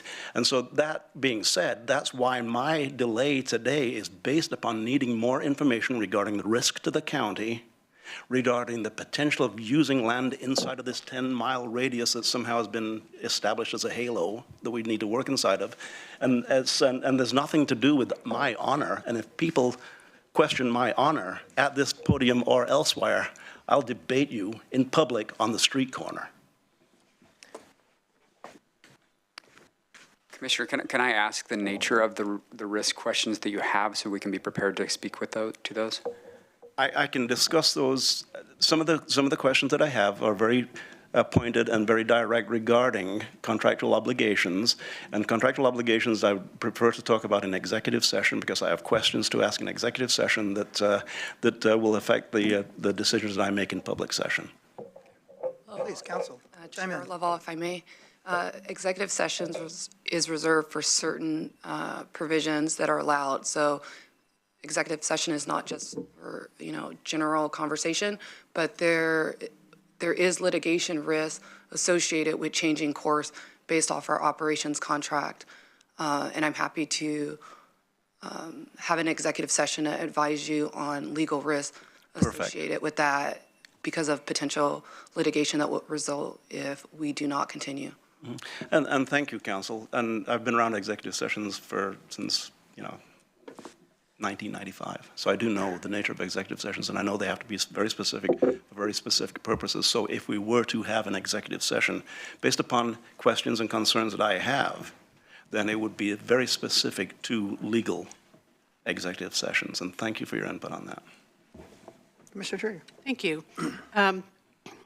The reason this is before us is this is coming back to us because it was on a prior agenda, and Commissioner Farr expressed some concerns, and so we had an executive session to address those concerns. You came in public and addressed those concerns. So I guess I'm also just asking my colleague, I'm wondering what the source of the concerns are that haven't been addressed as we've been wrestling with this. And if he has been privy to some information or asked some questions by other parties, if that might be shared so that we're all on the same footing with what we understand to be the concerns, so that we are doing what we commit to, which is doing our work publicly and transparently on a public project. Because I'm very unclear as to why the very thing you asked for clarification in order to bring back is now coming back, and there's still concern that hasn't been addressed. So it would be helpful to me. I feel like I'm being attacked a little bit by you. And quite frankly, everything is clear, everything is public, and my concerns are not concerns that have not already been raised in the public eye. And it's concerns regarding the property that we're building on. Has anybody said anything about the property that we're building on? Has anybody mentioned to you that, hey, you may not be able to build there? I think so, yeah. And it's been loud and clear to all of us. And it's becoming louder and clearer to me at this point in time that we do have an impediment there that potentially could impact the nature of this contract, the nature of the public-private partnership that we're involved in. There are also viability of the public-private partners that we're involved with. What happens if they default? What is the risk to the county, to the future county operations, should they default on their portion of the contract? We've heard about our $12,000. I want to hear about what happens if they default, if they go out of business, if they sell it to somebody else, if they sell their business to somebody else. So these are all questions that are absolutely good questions that have been raised in the general public. There's nothing private. There's nothing unknown. And as you know, as everybody here knows, I've been a firm supporter every step of the way. And I am a firm supporter of the concepts behind this: extending the life of Short Mountain, capturing methane, diverting product from Short Mountain into a facility that is going to ultimately be recycled or reused in some other fashion. That being said, the risk to the county is becoming more and more evident to me. That I've not been given the full measure of what the risk to not just this Board of Commissioners today, but to the future of Lane County. And I have questions surrounding that. And if you think there's a lack of clarity on that, do a little bit more research. Any other comments from staff? So there are default provisions in the contract. We negotiated those for several months and feel very good about where we landed with the default provisions, and we could go into that. I don't have that in front of me right now, but I'd be happy to go into more detail with that. But if we ultimately can't build on this property, we would still want to continue the design so that we can move the project to another location. So again, we're just trying to keep the project on track at this point with these three contracts. None of these three contracts commits the county to construction of the facility. That will come when we have that guaranteed maximum price from the general contractor, which will come back before the board. Thank you for the few words on that. I will need more. Thank you.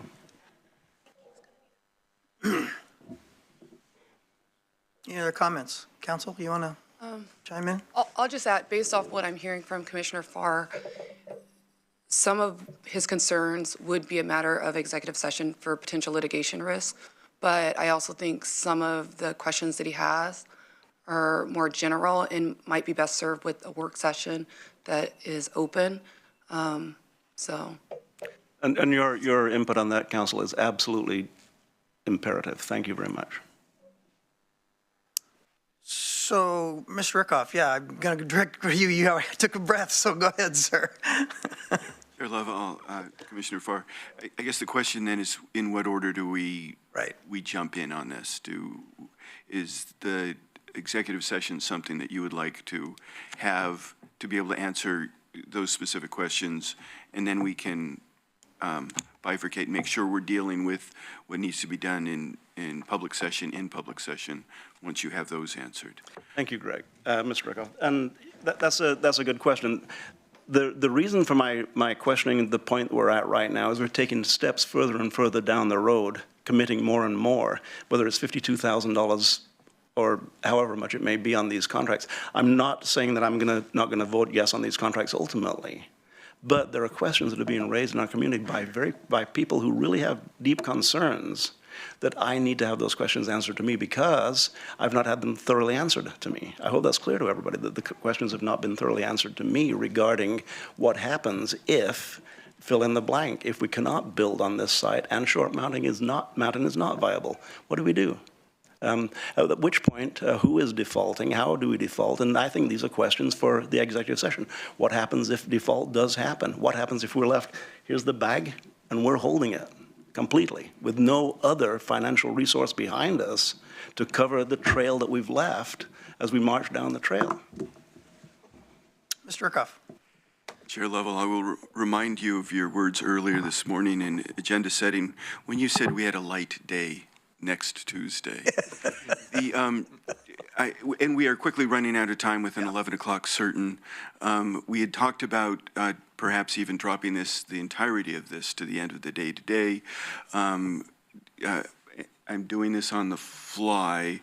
What would we think about an executive session next Tuesday, followed by a work session as well on these items, so we could parse out the two pieces and have everything done next week? So then you'd suggest taking these items and tabling them to the following meeting after the 4th then? After we have the work session and the exec session?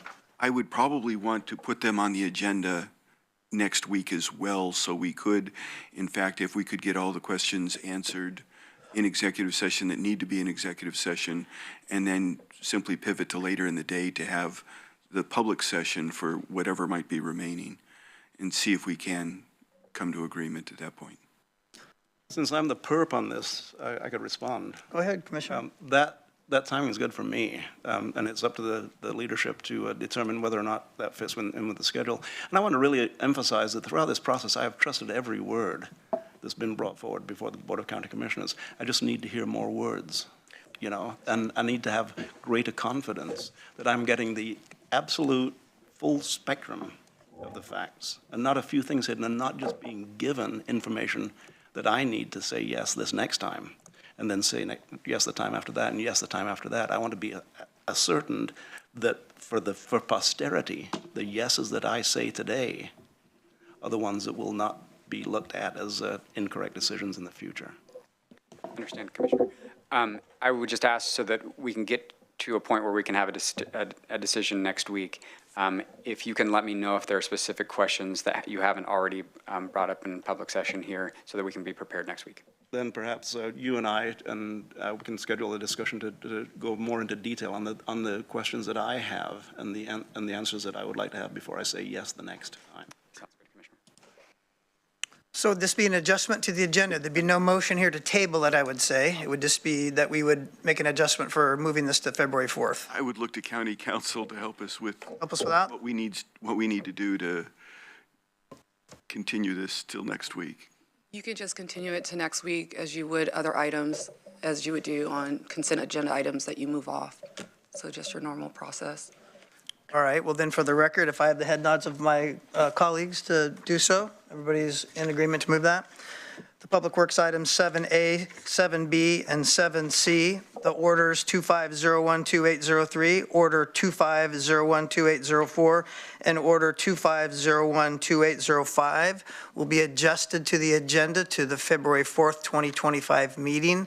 And we will discuss it then. And in the meantime, we'll have an exec session and a work session to answer some of these questions so that we'll have a decision then. Is that suitable for staff? That works, Chair. Good deal. Thank you, gentlemen, for coming very much. Thank you, Council. Appreciate you very much.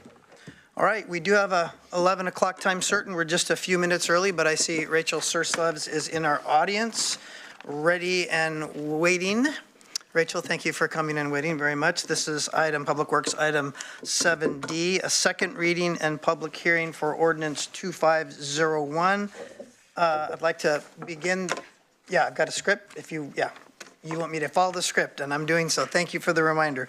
I'd like to begin by reading the addendum title. This is ordinance number 2501 in the matter of amending Lane Code 16.290 to incorporate an allowance for the rental recreational vehicles in the rural residential zone as allowed by Senate Bill 1013 and ORS 215.4 490, and adopting a savings and severability clause, file number 509 PA 2405600. This is a public hearing on county-initiated Type 4 legislative land use application to amend the county's code. Today's date is January 28th, 2025. The proposed Lane Code amendments are subject to the applicable criteria identified in Lane Code 16.252, the Lane County Rural Comprehensive Plan, and applicable Oregon statewide planning goals. The order of these proceedings for this hearing will be first a report by staff, followed by public testimony, and then additional comments by staff. The board's decision may be applied to the Land Use Board of Appeals in accordance with ORS Chapter 197. So, first, do you do disclosures before you do your presentation, Ms. Surslip? Okay, fine. So I'd like to call for disclosures of any commissioner or any absentations due to conflicts of interest or biases. And I'll start to my left, Commissioner Buck. Any? Vice Chair? None. Commissioner Trieger? None. Commissioner Farr? I have none. And I have none too. And the second is the call for any challenges to the board's qualifications to hear the matter. Is anyone in here saw that has a challenge for any commissioner to hear the matter? Seeing none, I am ready for the report by staff. Rachel? Great. Thank you so much, Chair Lovell, and good afternoon, commissioners. I do have a presentation for you, so I'm just going to quickly pull that up here.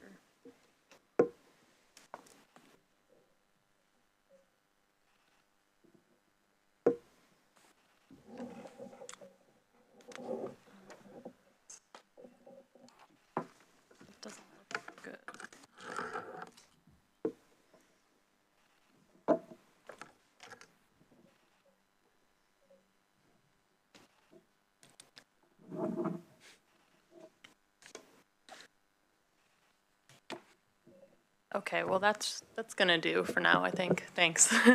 So good afternoon. For the record, this is Rachel Surslip, staff planner for Lane Code amendments to Lane Code Chapter 16.290 to allow recreational vehicles as rental dwellings in the rural residential zone.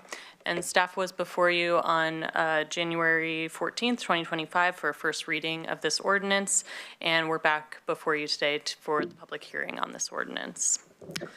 So I do have a quick presentation.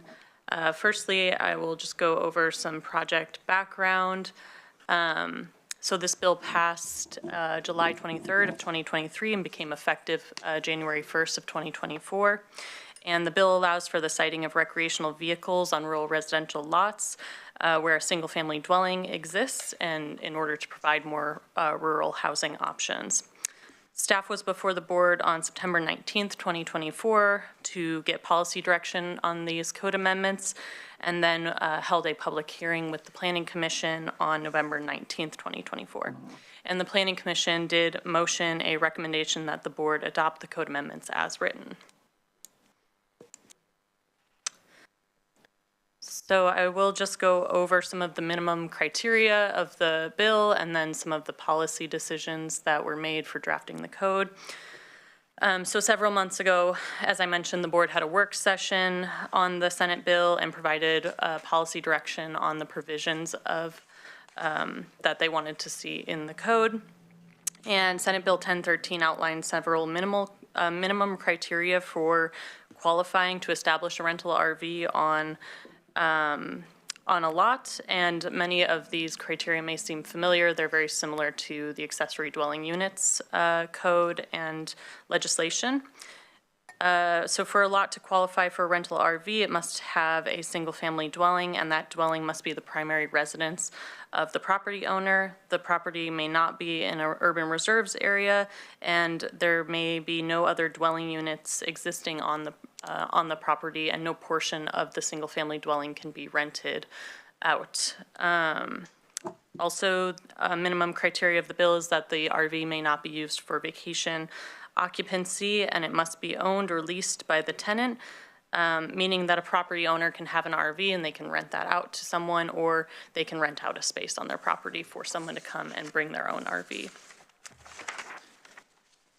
And lastly, the property owner must provide essential services to the RV, meaning they need to provide sewage disposal, water, electricity, and any necessary drainage for the RV. So these are the minimum criteria of the bill. They have been included in the draft code as is necessary to adopt this allowance into Lane Code.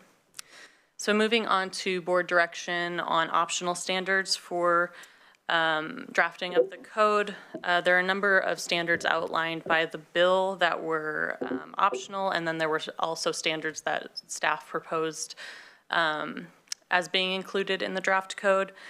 And I'll just go over these optional criteria, some that the board supported and some that you all did not support.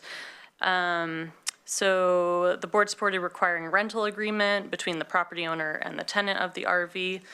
The board supported having a setback between the RV and structures on the property for fire safety and separation, and that's a 10-foot setback. Also, there's a requirement for the rental RV to be located on a parking pad to control for erosion and runoff. There's not going to be any planning application process. It'll be an over-the-counter review for planning approval, but there will be necessary building permits.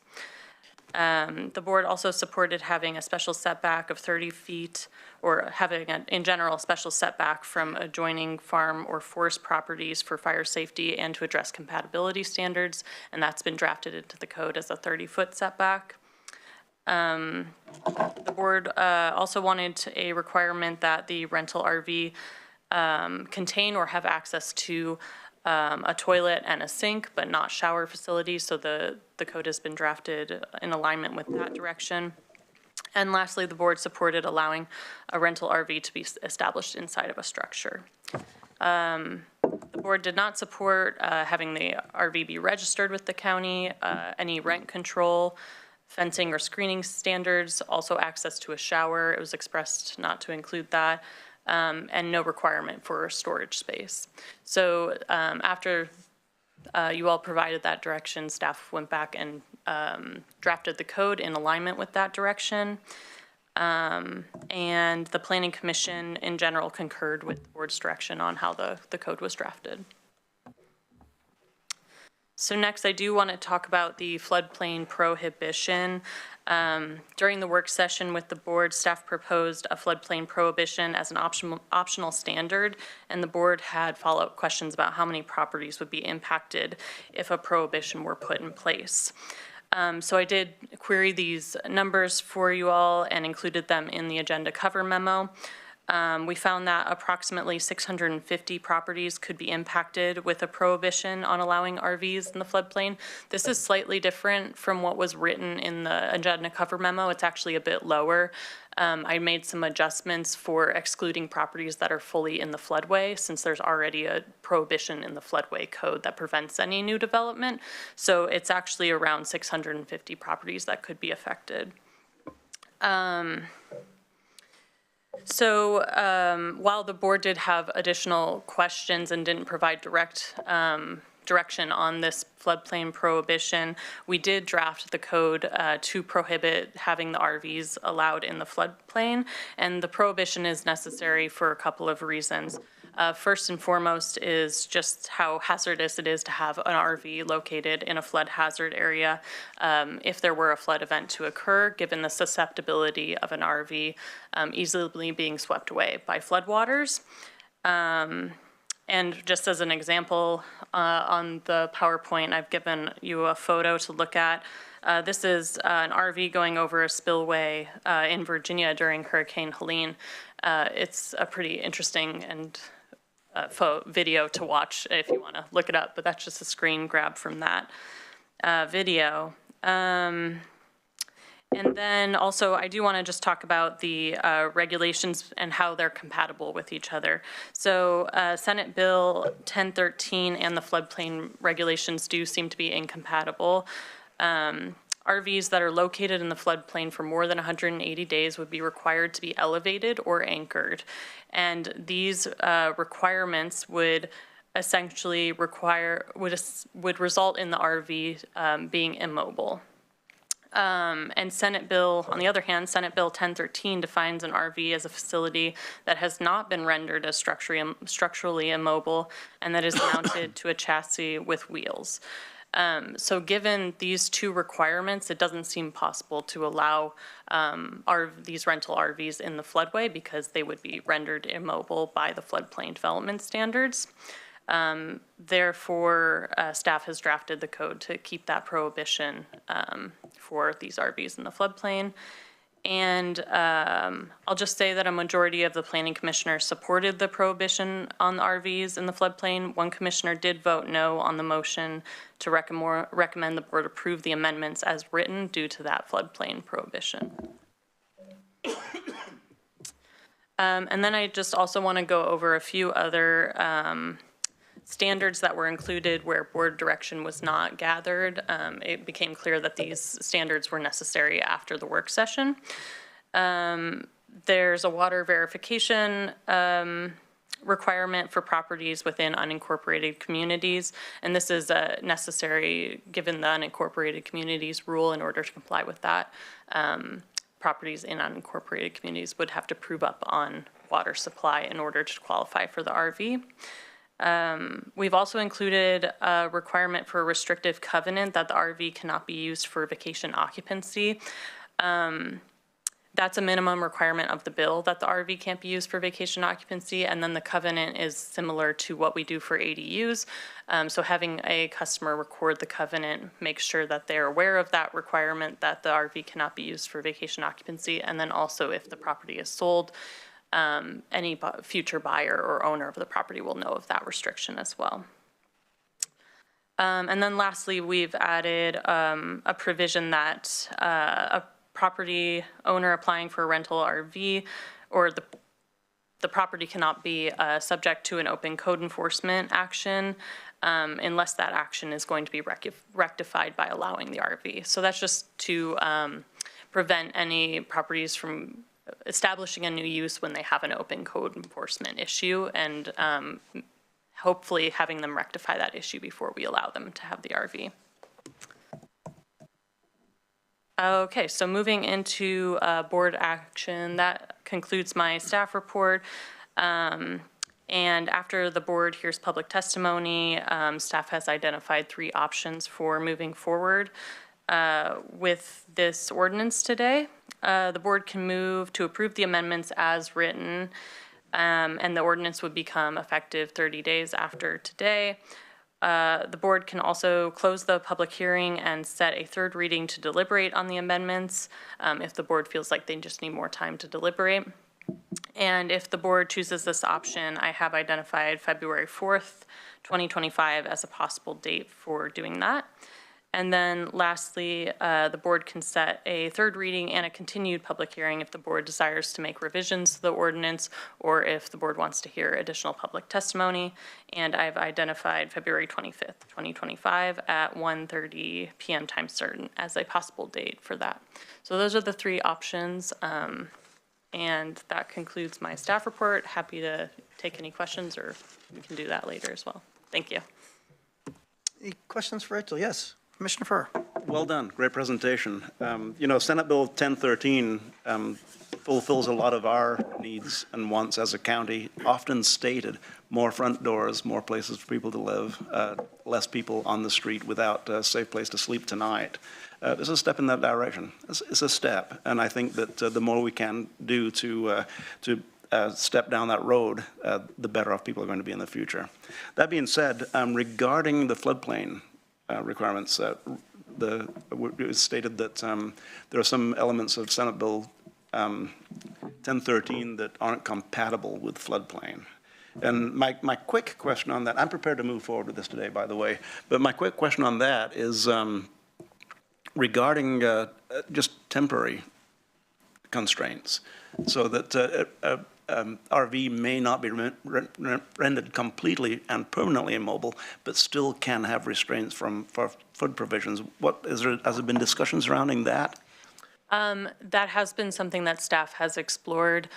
Given the elevation requirements, it does not seem feasible that a RV could be elevated and also be mobile, because to be elevated, I am not sure exactly what the options would be for doing that. I imagine that they would be elevated on cinder blocks or some sort of foundation that raises the chassis of the RV. And then I think the other incompatibility is the fact that in order to elevate it, say on cinder blocks, the wheels would have to be removed, and having wheels attached to this RV is part of the requirement of Senate Bill 1013 as well. Okay. So bringing in fill to elevate seems like a pretty big expense, a big step that would have a ramp to pull the RV down. That's just a little bit beyond the what we would anticipate as being a normal accommodation. Yeah, I agree that it would be possible to bring in fill. It would be a large amount of fill, and there might just be logistical issues to doing that. That is a possibility if we wanted to do that, if the board wanted to do that, yeah. And also, if a property exists inside, there are 513 properties, I think you said, that may be affected, whatever the number. But if a property existed that already had a portion of it elevated, that an RV could be put on, that did have a way to move roll the RV out of there, we're ruling that out completely. Possibly, yes. By including the prohibition, we would be ruling them out. They would have the option to go through a letter of map amendment with FEMA. So if the property was truly above the floodplain level, they could go through a process with FEMA that amends the maps and removes that property from the floodplain. I understand. But, and I'm talking about just a portion of the property that has already been accommodated to be above the floodplain. But the property in general is designated inside the floodplain. I'm not going to go any further with that because what I'm interested in is more front doors, and this does it. So I think we're moving in the right direction. I think the spirit of Senate Bill 1013 is being captured in our additional requirements in the ordinance. And I think, once again, I don't believe this is the end of the journey. This is a step down the road to more front doors, more people off the streets, and more people living in affordable accommodations inside of Lane County. Thank you. Yes, Commissioner Meister. Yes, thank you. I'm in support. Great job. I love the sideboards and everything's been added. Great presentation. I always enjoy your presentations. My question is, we have 1.5 compliance officers. Are these the same compliance officers that are going to have to come out if we get a complaint about an RV on a piece of property if that is not within our code to verify that it is within code, or would that be someone like who would go out and check that it's anchored in a floodplain correctly, or that they have a water sewer to their place, that they have a wash sink? I mean, those kind of things. Yeah, that's a great question. So the way I see this being implemented is staff will have a sort of checklist that a property owner will have to complete, saying how they meet all of these requirements, and then that will verify most of the requirements being met, such as rental agreements, things like that. In terms of checking for hookups, they will be obtaining building permits to hook into a septic and water system.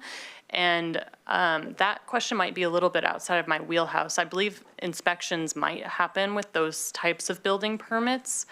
To answer your question specifically about the floodplain, we don't do site inspections for the floodplain development permits. So we rely on elevation certificate process, meaning basically the property owner is submitting us evidence on paper on how they meet those requirements. So they would submit photos of anchoring or photos of elevation, and then sometimes the surveyor is involved to verify those requirements.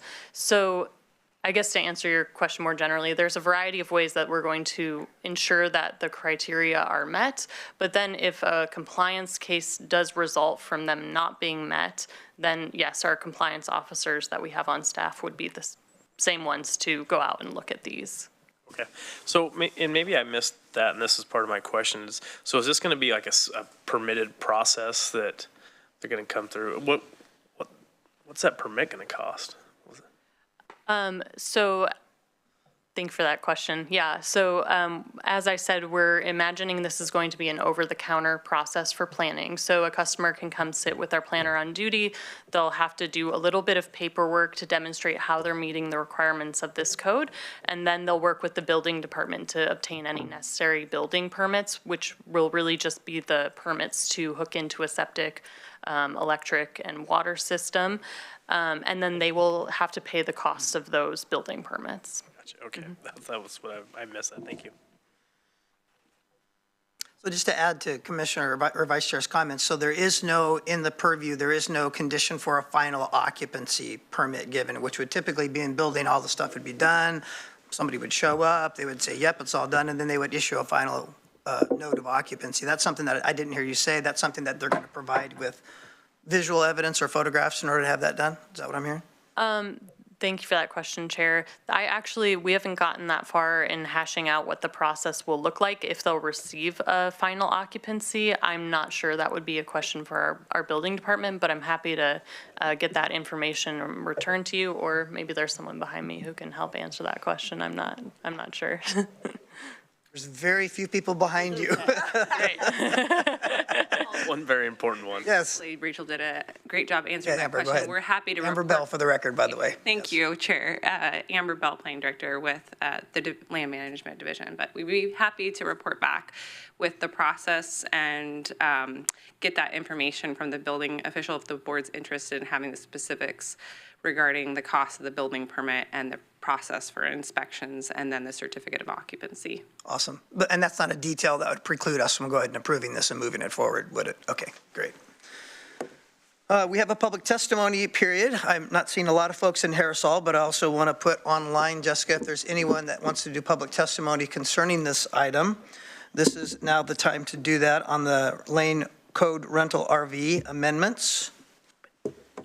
Any online, Jessica, at this point? Thank you, Chair. We do have members of the public joining us virtually. I will ask them if anyone is interested in giving public comment during this public hearing. Please raise your virtual hand now.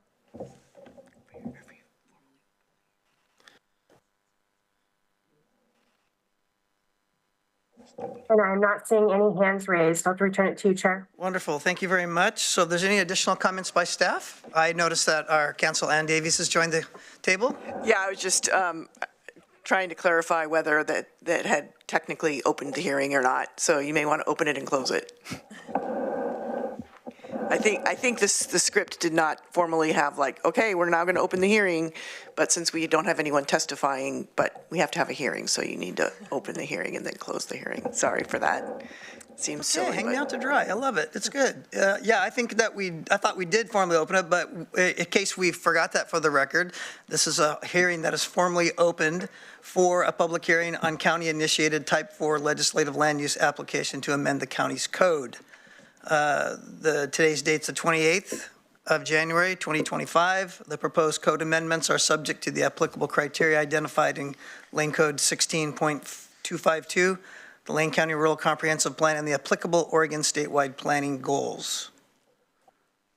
So, having an open hearing and having the details then thereafter, we come to the point where we can either close the evidentiary hearing or continue to leave it open for additional comments and information, and I will leave that to the board. Do I have a motion on either direction? Chair? Yes, Vice Chair, go ahead. Yeah, don't you close the? I would move to close the evidentiary hearing. That's my job. Wow, this script's awesome. Thank you very much. I move to close the evidentiary hearing then. Is there a second? You don't need to vote. I don't need to vote either. Then close it. All right, well, we're going to have to work on our scripts, people. That's good. All right, super. Continuing on, the hearing is closed. And is there any discussion by the board once the hearing is closed? If the evidentiary hearing is closed, the commissioners will deliberate and discuss and make a decision. Their decision is by motion with enough votes to pass. If the code amendments are approved, then the ordinance becomes the written decision. So we have some motion options in front of us. I'm looking for a motion. Chair, I have a motion. Yes, Chair, Vice Chair, go ahead. I move to approve the second reading and adopt ordinance 2501 in the matter of amending Lane Code 290 to incorporate an allowance for rental recreational vehicles in the rural residential zone as allowed by Senate Bill 1013 and ORS 215490, and adopting a savings and severability clause. Is there a second? I'll second. Thank you, Commissioner Buck. Is there any discussion to the motion? Yes, Commissioner Farr. Not directed to the motion, but regarding public hearings in general, we do appreciate and accept the input of from the public, whether it be at the 9 a.m. session during a public hearing or any other time. When the people talk to us, we listen.